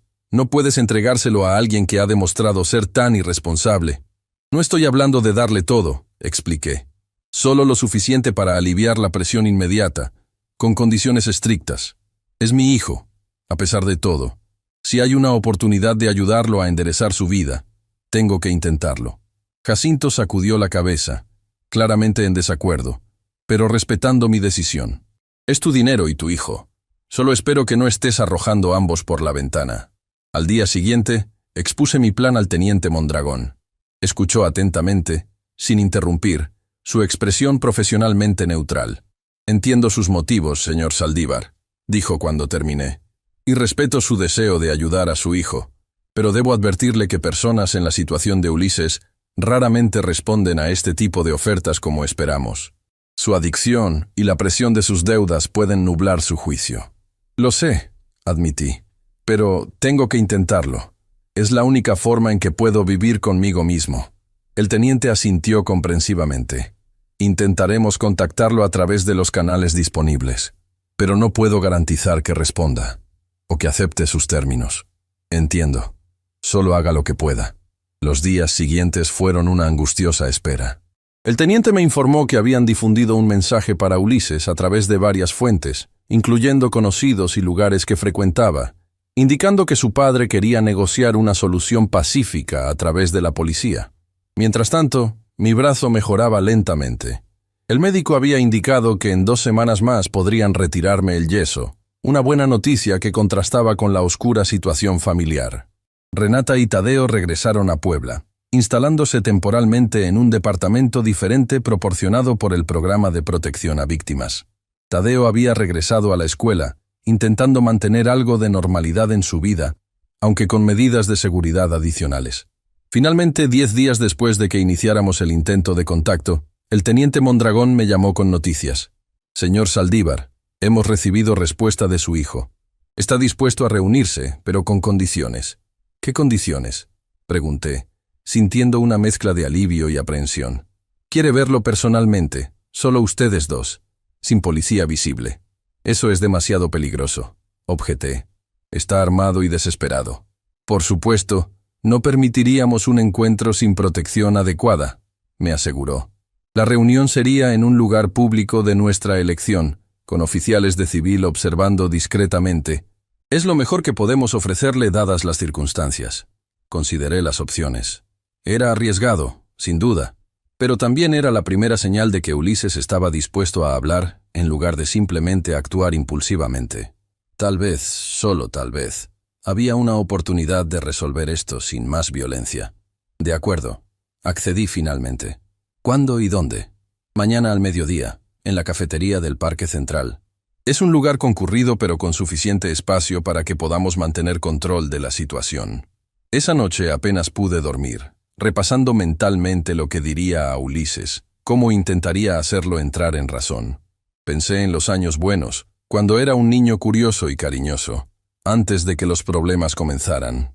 Quedaba algo de ese niño en el hombre desesperado en que se había convertido. La mañana llegó demasiado pronto. Me vestí cuidadosamente, eligiendo ropa cómoda que no obstaculizara mis movimientos, consciente de que podría necesitar reaccionar rápidamente. Mi brazo enyesado era un recordatorio constante de lo que estaba en juego. Jacinto insistió en llevarme hasta el parque, aunque no podría acompañarme a la reunión misma. «Ten cuidado», me advirtió por enésima vez mientras me dejaba. «Y recuerda que la policía está cerca». La cafetería estaba moderadamente concurrida, con varias familias disfrutando del día soleado. Reconocí a dos hombres que debían ser policías de civil por la forma en que observaban discretamente a su alrededor, uno cerca de la entrada y otro en una mesa al fondo. Me senté en una mesa en el centro, visible desde todas las direcciones, como me habían indicado. Pedí un café que no tenía intención de beber, solo para tener algo que hacer con mis manos mientras esperaba. A las 12:05 lo vi entrar. Ulises parecía más delgado que la última vez, con ojeras profundas y una expresión de alerta constante, como un animal acorralado.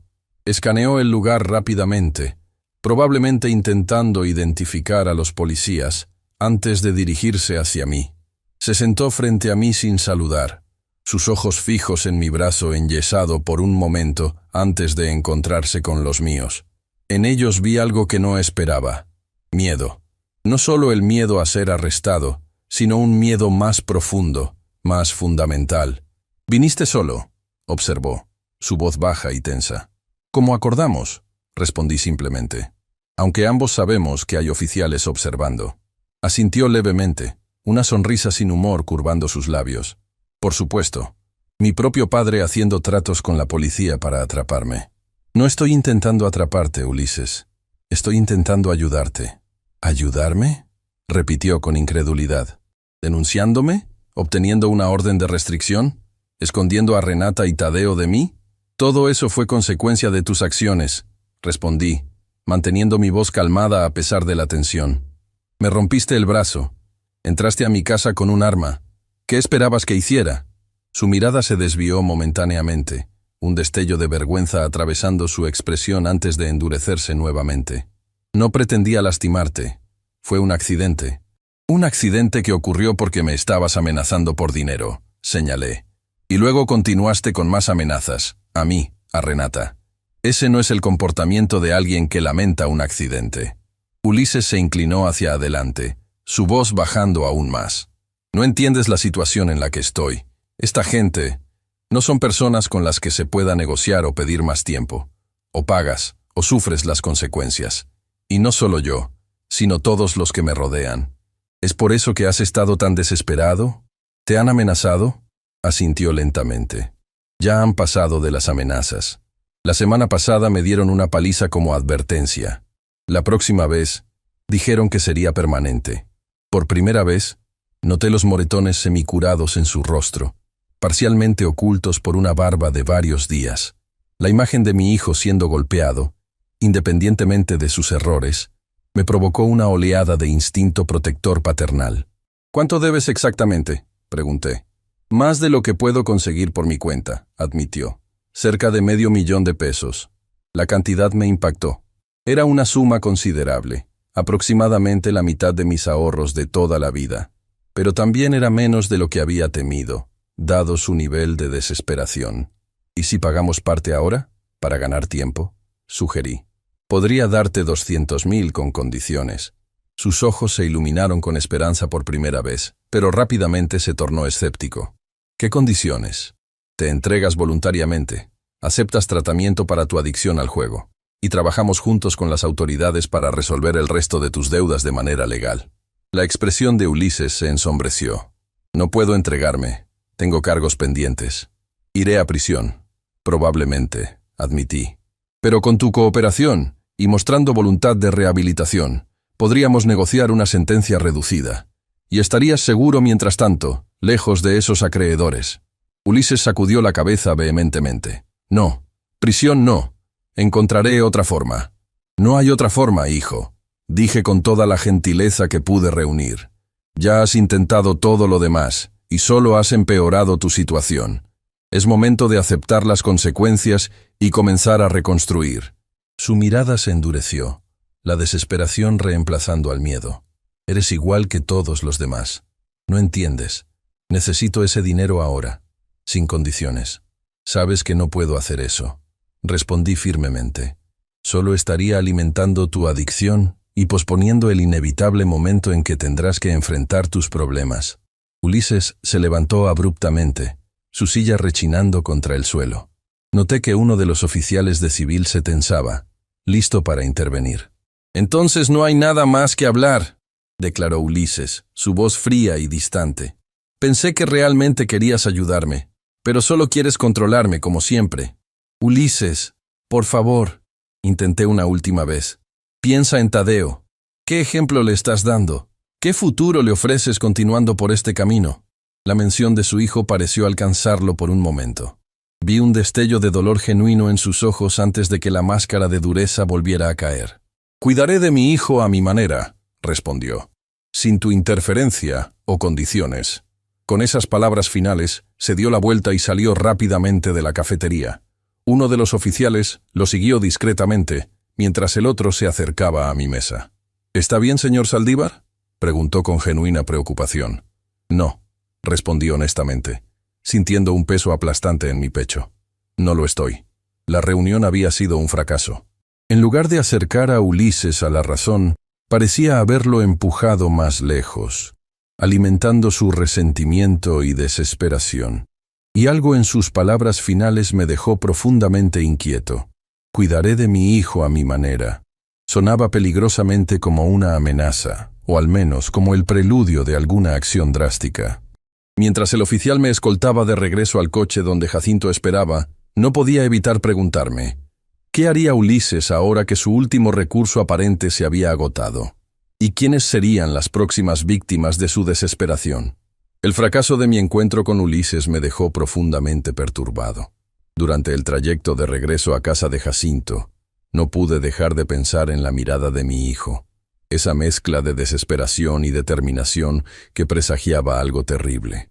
Las últimas palabras que pronunció, «cuidaré de mi hijo a mi manera», seguían resonando en mi mente como una amenaza velada. Apenas llegamos, llamé al teniente Mondragón para compartir mis preocupaciones. Le expliqué mi temor de que Ulises pudiera intentar algo con Tadeo, quizás incluso llevárselo. «Entiendo su preocupación», respondió el teniente. «Reforzaremos la vigilancia en el nuevo domicilio de la señora Mendoza y en la escuela del niño. También alertaremos a la dirección escolar para que estén atentos a cualquier intento de Ulises de acercarse a Tadeo». A pesar de estas garantías, el miedo persistía. Conocía a mi hijo, su terquedad y su capacidad para actuar impulsivamente cuando se sentía acorralado. Decidí llamar a Renata para advertirle directamente. Le conté sobre nuestro encuentro, sin omitir detalles. Su silencio al otro lado de la línea solo amplificaba mi ansiedad. «No dejaré que se lleve a Tadeo», afirmó finalmente con una firmeza que nunca había escuchado en su voz. «Ya he hablado con la escuela. Saben que solo yo puedo recogerlo, y tienen fotos de Ulises con instrucciones de llamar inmediatamente a la policía si aparece». Sus palabras me tranquilizaron parcialmente, pero ambos sabíamos que Ulises podría buscar otros momentos, otros lugares.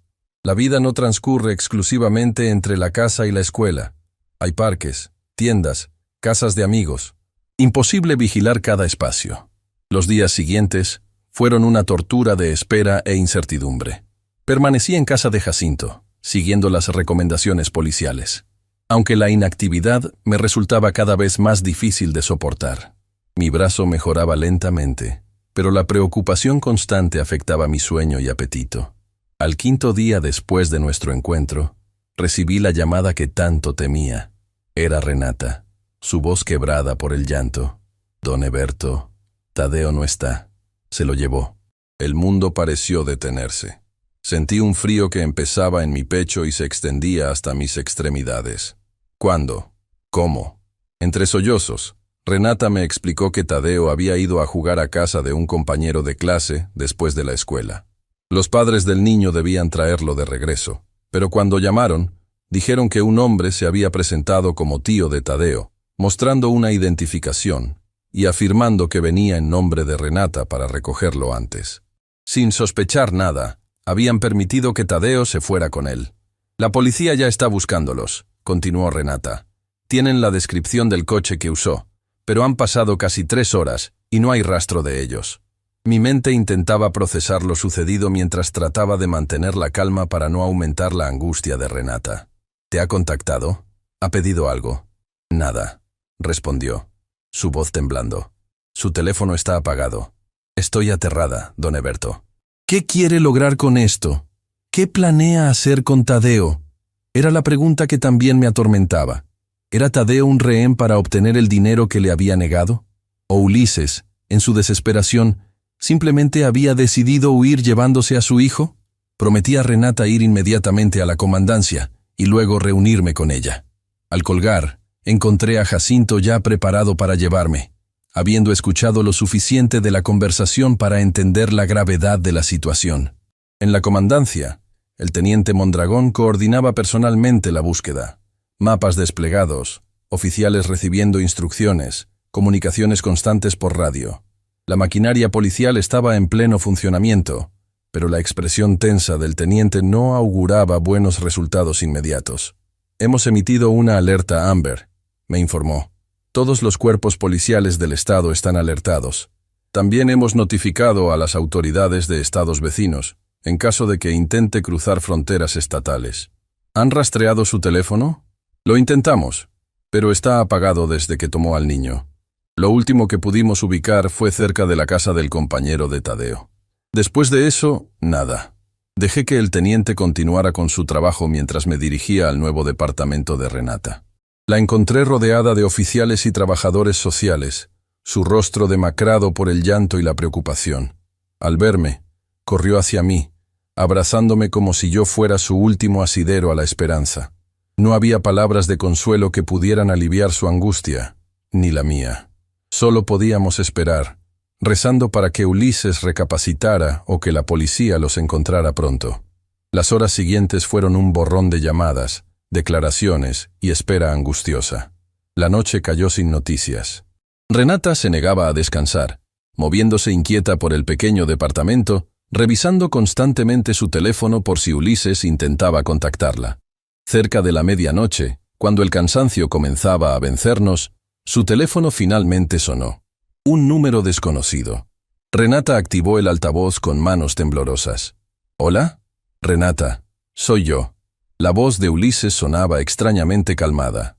Tadeo está bien. Está dormido ahora. No quiero que te preocupes. ¿Dónde están? ¿Por qué te lo llevaste así? Toda la policía te está buscando. Lo sé. Era la única forma de que me escucharan. Necesito que mi padre venga, solo, sin policía. Entonces devolveré a Tadeo y resolveremos esto.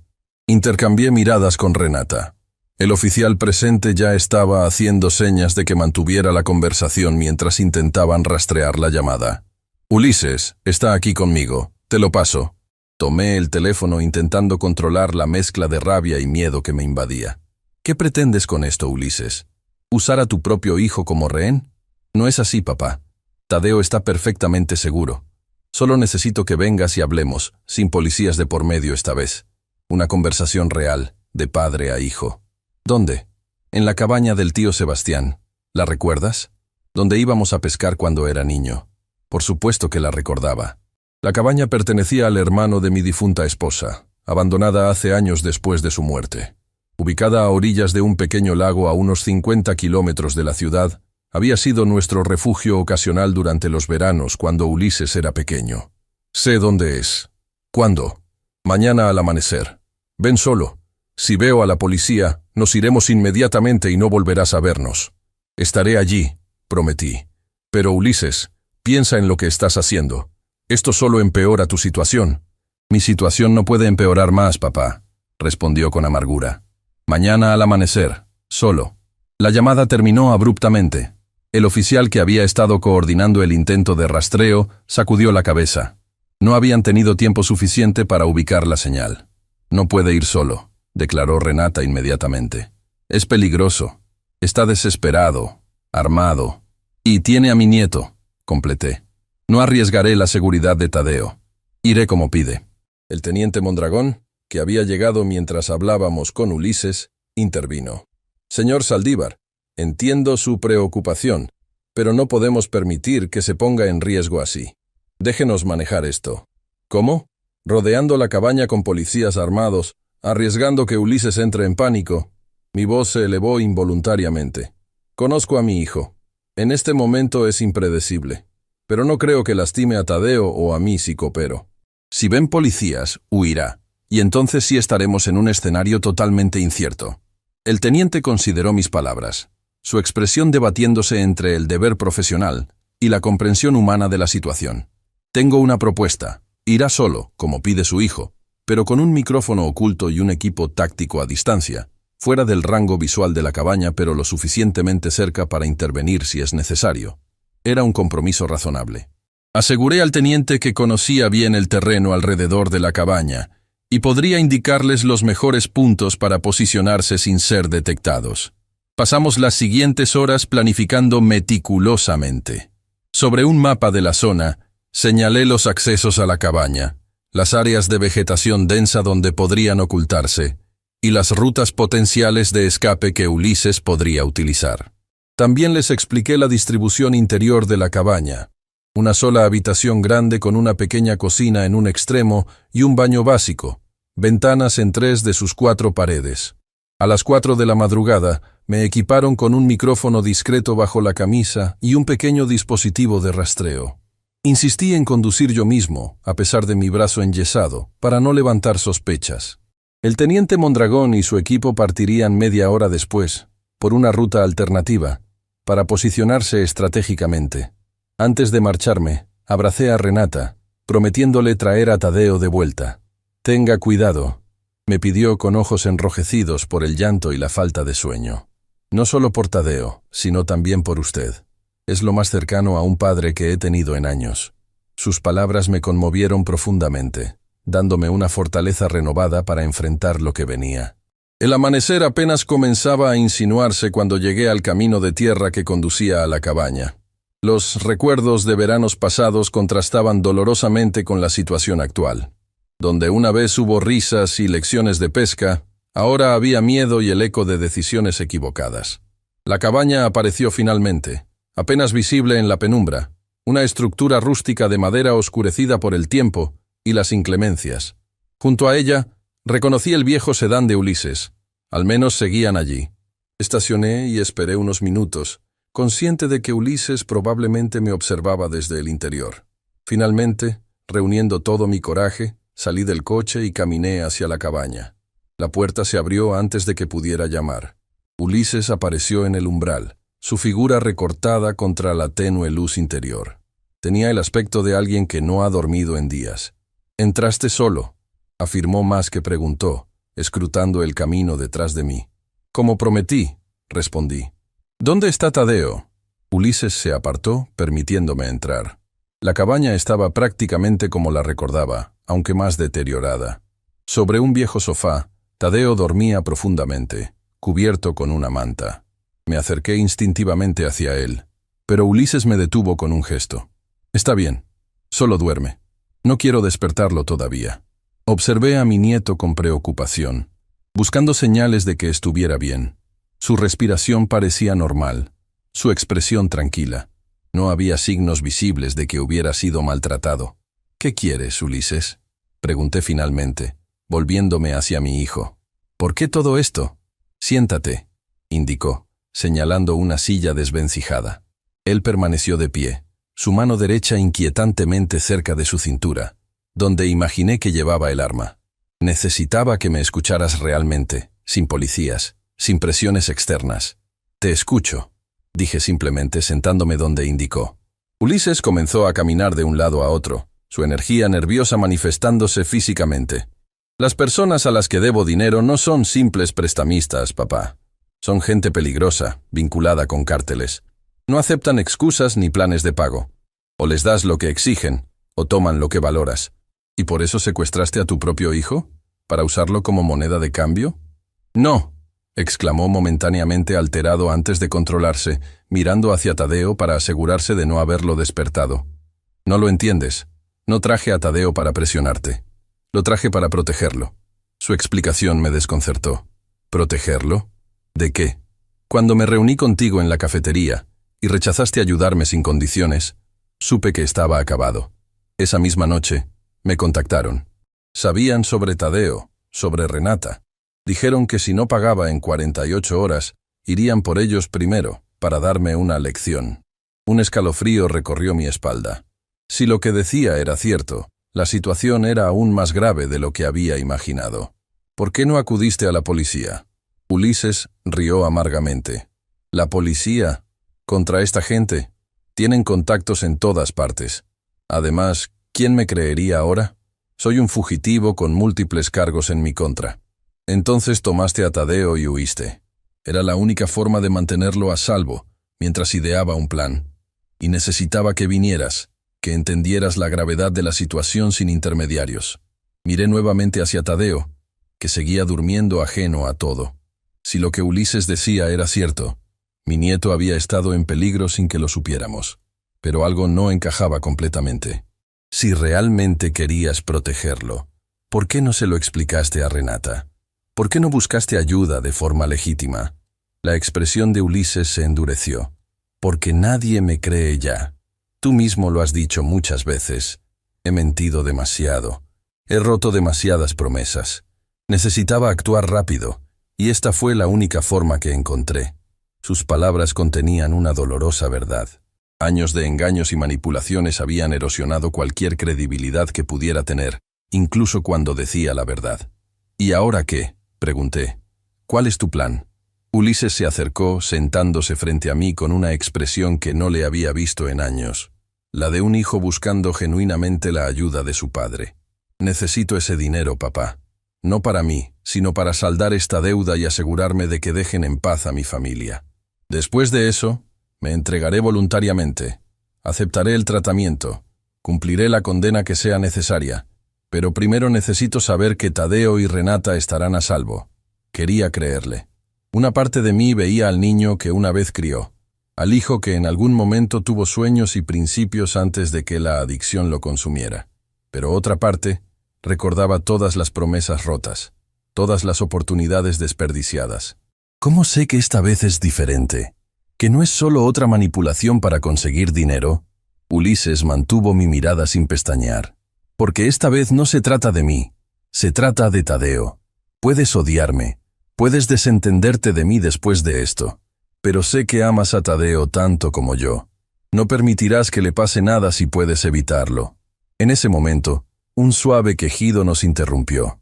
Tadeo comenzaba a despertar, frotándose los ojos con pequeños puños. Al abrir los ojos y verme, su rostro se iluminó con una sonrisa que derritió parte de mi recelo. «Abuelito», exclamó, levantándose de un salto para abrazarme. Lo recibí con mi brazo bueno, sintiendo su pequeño cuerpo cálido contra el mío, un recordatorio tangible de lo que estaba en juego. «Hola, chaparro», lo saludé, intentando que mi voz sonara normal. «¿Estás bien?». Tadeo asintió entusiasmado. «Papá dijo que vendríamos de campamento, como una sorpresa. ¿Tú también te quedas con nosotros? ¿Vamos a pescar como en las historias que me cuentas?». Su inocente entusiasmo contrastaba dolorosamente con la realidad de la situación. Miré a Ulises, que observaba la escena con una mezcla de amor y culpa. «Tadeo», intervino Ulises suavemente, «¿por qué no vas al baño a lavarte la cara mientras el abuelo y yo terminamos de hablar? Después desayunaremos todos juntos». Una vez que Tadeo desapareció en el pequeño baño, Ulises se volvió hacia mí con urgencia renovada. «No tenemos mucho tiempo. Necesito una respuesta, papá. ¿Me ayudarás a proteger a mi hijo?» La pregunta pendía entre nosotros, cargada de implicaciones. Sabía que el equipo táctico estaba escuchando, probablemente preparándose para intervenir. También sabía que mi respuesta definiría no solo el destino inmediato de Ulises, sino potencialmente la seguridad de Tadeo y Renata. En ese momento crítico, mientras evaluaba los riesgos y las opciones disponibles, noté algo que me heló la sangre. La mano de Ulises, que había estado cerca de su cintura todo el tiempo, finalmente reveló lo que ocultaba. No era un arma lo que aferraba con tanta aprensión. Era un detonador. El detonador en la mano de Ulises parecía sacado de una pesadilla. Un pequeño dispositivo negro con un botón rojo, tan simple y a la vez tan mortífero. Mi corazón se detuvo por un instante mientras procesaba las implicaciones. «¿Qué has hecho?», susurré, intentando que mi voz no traicionara el pánico que sentía. Ulises siguió mi mirada hasta el detonador y sonrió con amargura. «Seguro. Necesitaba tener un plan B». «¿Un plan B? ¿Explosivos? ¿Con tu hijo aquí?» La incredulidad y el horror me invadieron. Nunca imaginé que la desesperación de Ulises llegaría a este extremo. «Tranquilo», respondió, bajando la voz para que Tadeo no escuchara desde el baño. «No es lo que piensas. Los explosivos están en mi coche, no en la cabaña. Es solo una precaución, en caso de que la policía intente intervenir». El alivio momentáneo de saber que Tadeo no estaba sentado sobre explosivos se mezcló con una nueva preocupación. El equipo táctico que nos rodeaba. Si veían el detonador, podrían entrar inmediatamente, desencadenando precisamente lo que intentábamos evitar. «Ulises, esto es una locura. Pensar en explosivos, poner en riesgo a tu propio hijo». «No lo entiendes», interrumpió, su voz tensa pero controlada. «Estas personas me dieron un ultimátum.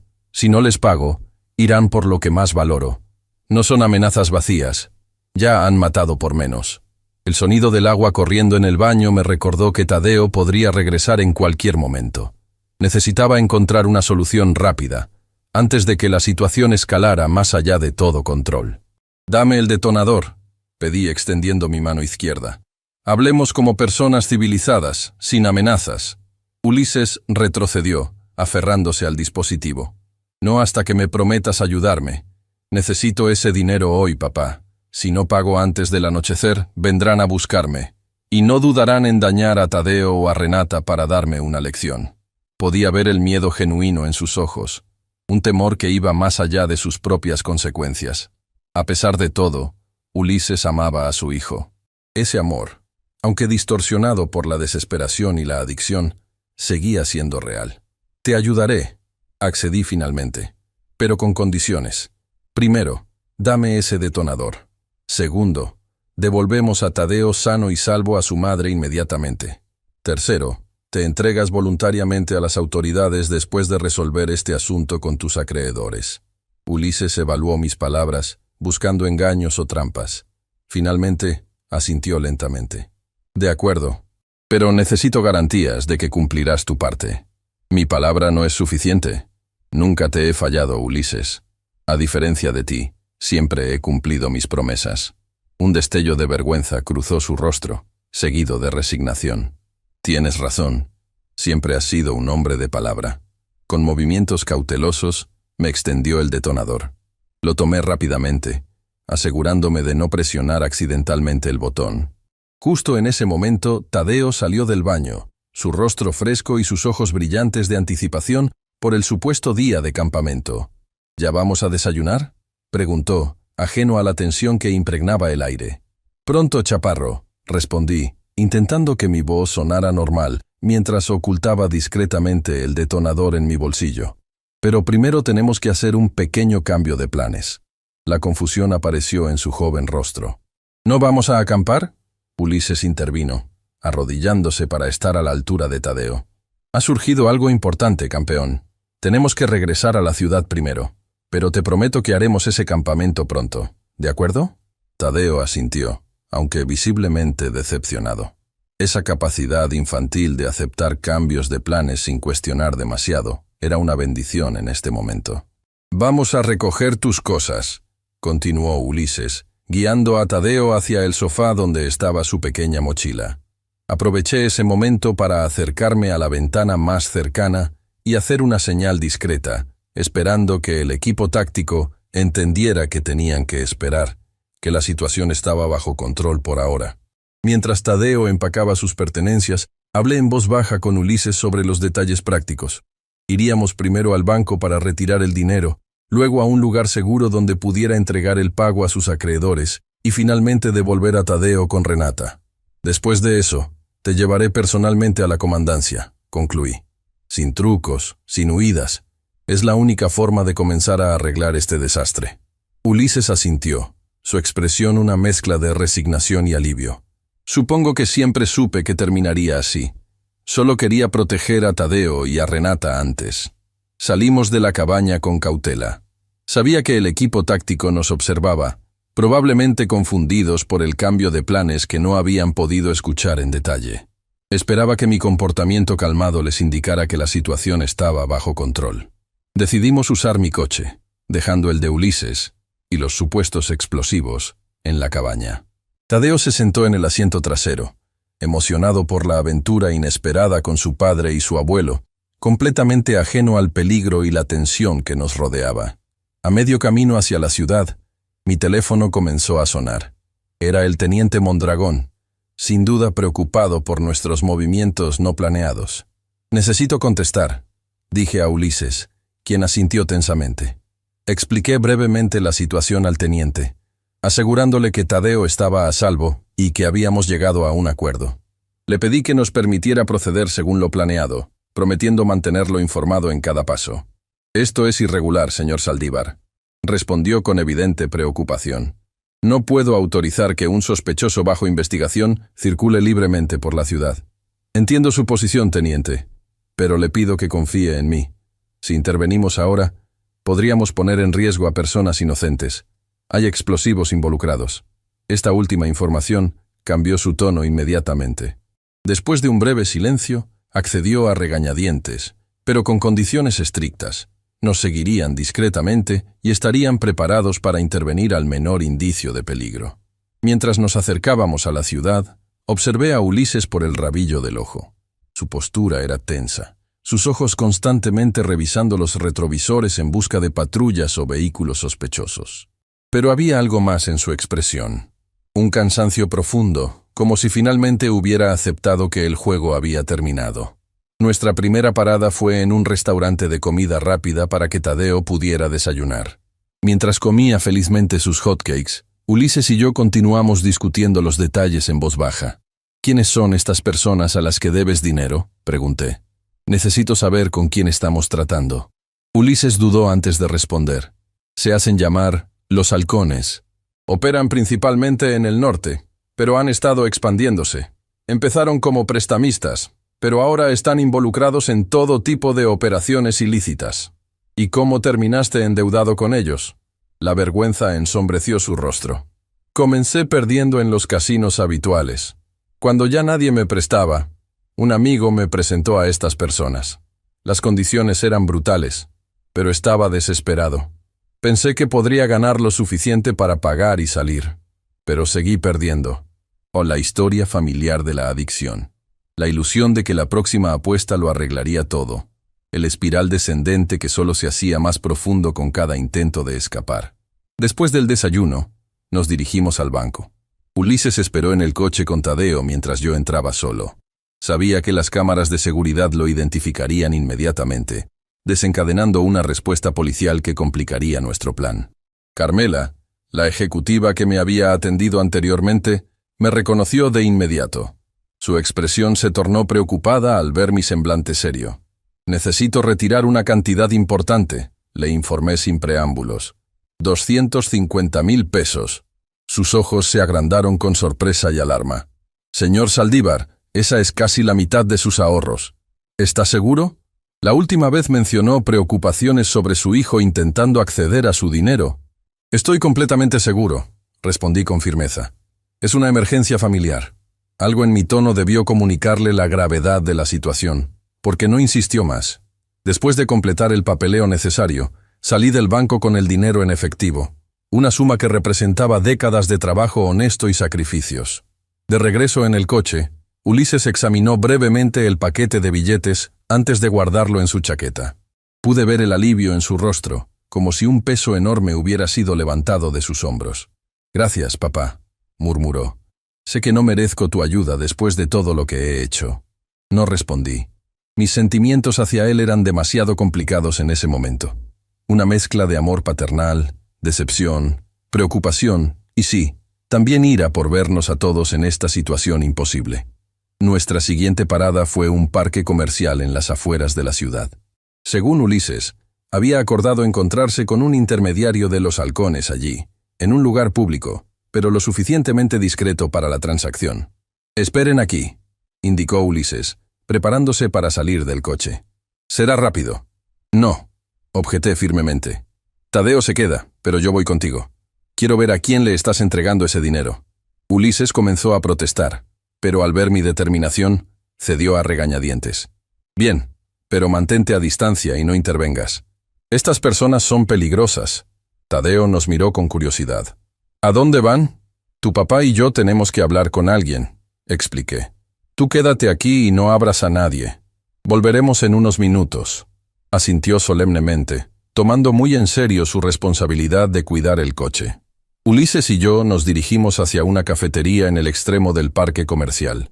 A esta hora temprana, el lugar estaba casi vacío, excepto por un hombre sentado en una esquina, observándonos atentamente mientras nos acercábamos. Era un individuo de aspecto común, lo que lo hacía aún más inquietante.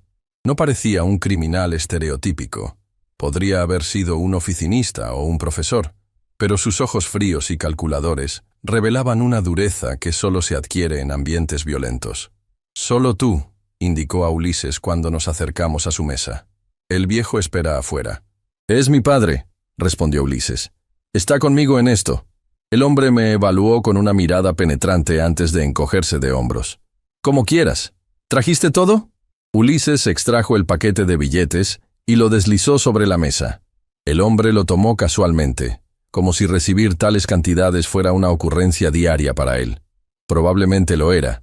«¿Esto cubre toda la deuda?», pregunté, incapaz de contenerme. El hombre me miró con sorpresa, como si un mueble de repente hubiera hablado. Luego sonrió sin humor. «No, anciano. Esto apenas cubre los intereses de un mes, pero es un buen comienzo». Mi corazón se hundió. Todo este sacrificio, el peligro, entregar mis ahorros, ¿y apenas cubría los intereses? La trampa en la que Ulises había caído era aún peor de lo que había imaginado. «Espera», intervine mientras el hombre guardaba el dinero. «Ese dinero es para saldar completamente la deuda de mi hijo, no para intereses». El hombre rió abiertamente esta vez. «Las condiciones las ponemos nosotros, viejo. Tu hijo lo sabía cuando aceptó el préstamo». Ulises parecía derrotado, evitando mi mirada. «Lo siento, papá. Es como él dice, las tasas son abusivas». Una furia fría me invadió.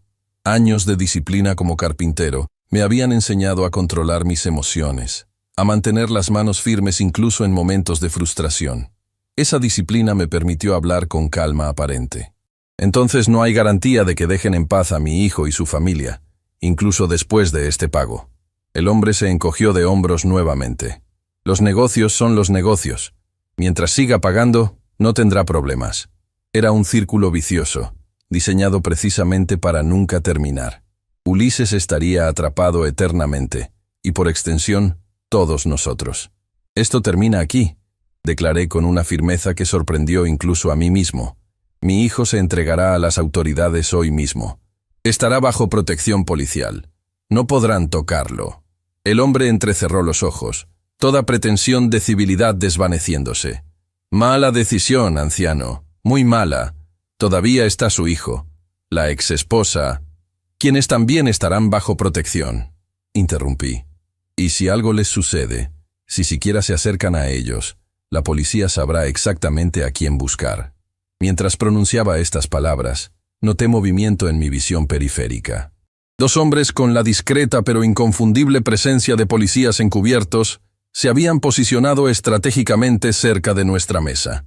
El teniente Mondragón había cumplido su palabra de seguirnos discretamente. El hombre también los notó. Su expresión cambió sutilmente, calculando sus opciones. Con un movimiento fluido, se levantó, el dinero ya asegurado en su chaqueta. «Esto no ha terminado», advirtió en voz baja. «Nadie se sale de negocios con nosotros».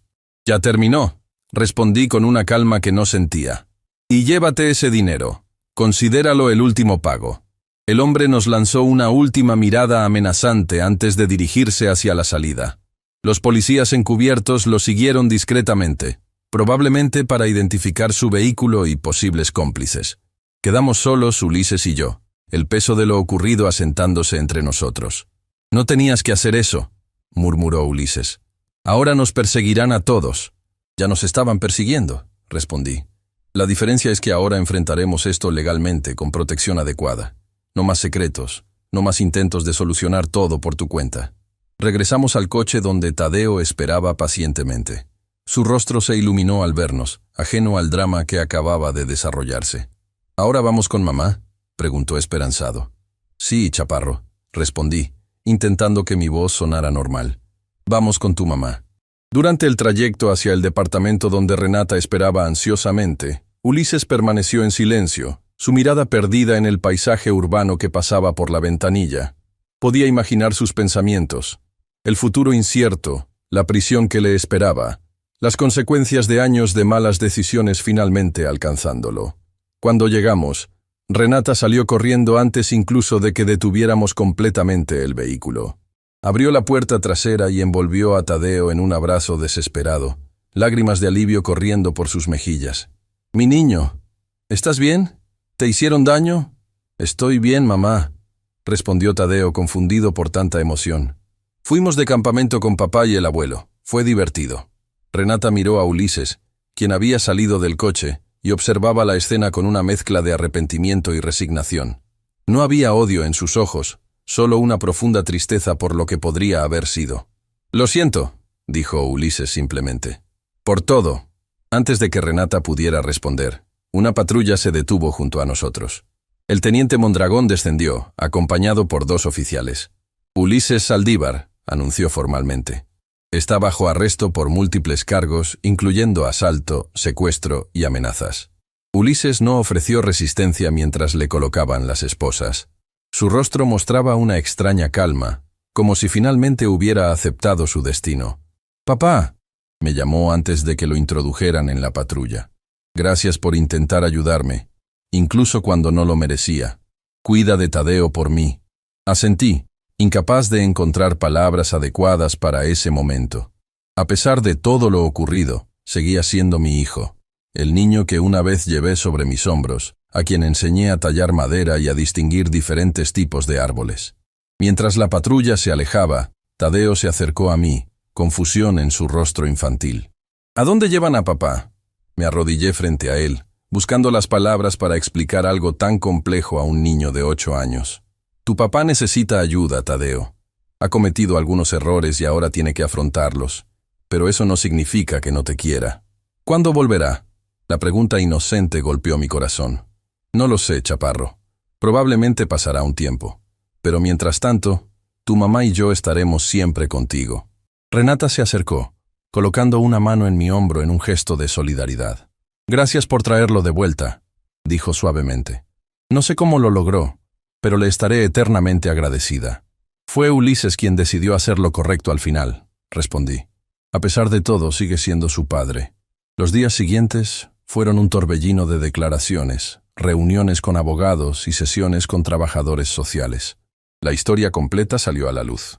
La adicción de Ulises, sus deudas con prestamistas vinculados al crimen organizado, el intento desesperado de obtener dinero de mí, y finalmente, el secuestro de Tadeo. Gracias a su cooperación y a la información que proporcionó sobre los halcones, las autoridades pudieron iniciar una investigación más amplia sobre esta organización criminal. No era consuelo suficiente. pero al menos algo bueno saldría de toda esta tragedia. Como parte del acuerdo con la fiscalía, Ulises recibió una sentencia reducida: 3 años de prisión, con la condición de completar un programa intensivo de rehabilitación para su ludopatía. No era un final feliz, pero sí un comienzo hacia la redención. Un mes después, cuando finalmente me quitaron el yeso del brazo, visité a Ulises en la prisión estatal. Estaba más delgado, pero paradójicamente más saludable, como si la estructura y la ausencia de tentaciones estuvieran teniendo un efecto positivo en él. «¿Cómo está Tadeo?», fue su primera pregunta. «Bien, te extraña. Renata lo trae a verme 2 veces por semana. Es un niño fuerte». Ulises asintió, sus ojos humedeciéndose ligeramente. «¿Le has explicado sobre mí? ¿Sobre dónde estoy?» «Le dijimos que estás en un lugar especial donde ayudan a personas con problemas como el tuyo, que necesitas tiempo para sanar». Lo entiende a su manera. La conversación continuó, incómoda a veces, emocionalmente cargada en otros momentos. No era una reconciliación completa, ni un perdón inmediato por todo lo ocurrido. Esas cosas llevarían tiempo, quizás años, pero era un comienzo, un puente frágil sobre el abismo que las acciones de Ulises habían creado. Antes de marcharme, Ulises me detuvo con una pregunta inesperada. «¿Crees que algún día podrás confiar en mí nuevamente?». La pregunta merecía una respuesta honesta. «No lo sé, hijo. La confianza, una vez rota, es difícil de reconstruir. Pero estoy dispuesto a darte la oportunidad de intentarlo, día a día, decisión a decisión». Asintió, aceptando mi respuesta como justa. «Es más de lo que merezco». Al salir de la prisión, sentí un extraño alivio. No porque los problemas hubieran terminado, aún quedaban muchos desafíos por delante, sino porque finalmente habíamos dejado de fingir, de evitar la verdad dolorosa. Ulises estaba enfrentando las consecuencias de sus acciones, y aunque el camino sería difícil, al menos era un camino hacia adelante.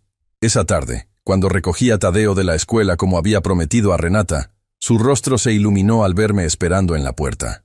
Corrió hacia mí con la energía despreocupada de la niñez, su mochila rebotando contra su espalda. «Abuelito, ¿hoy vamos a tu taller?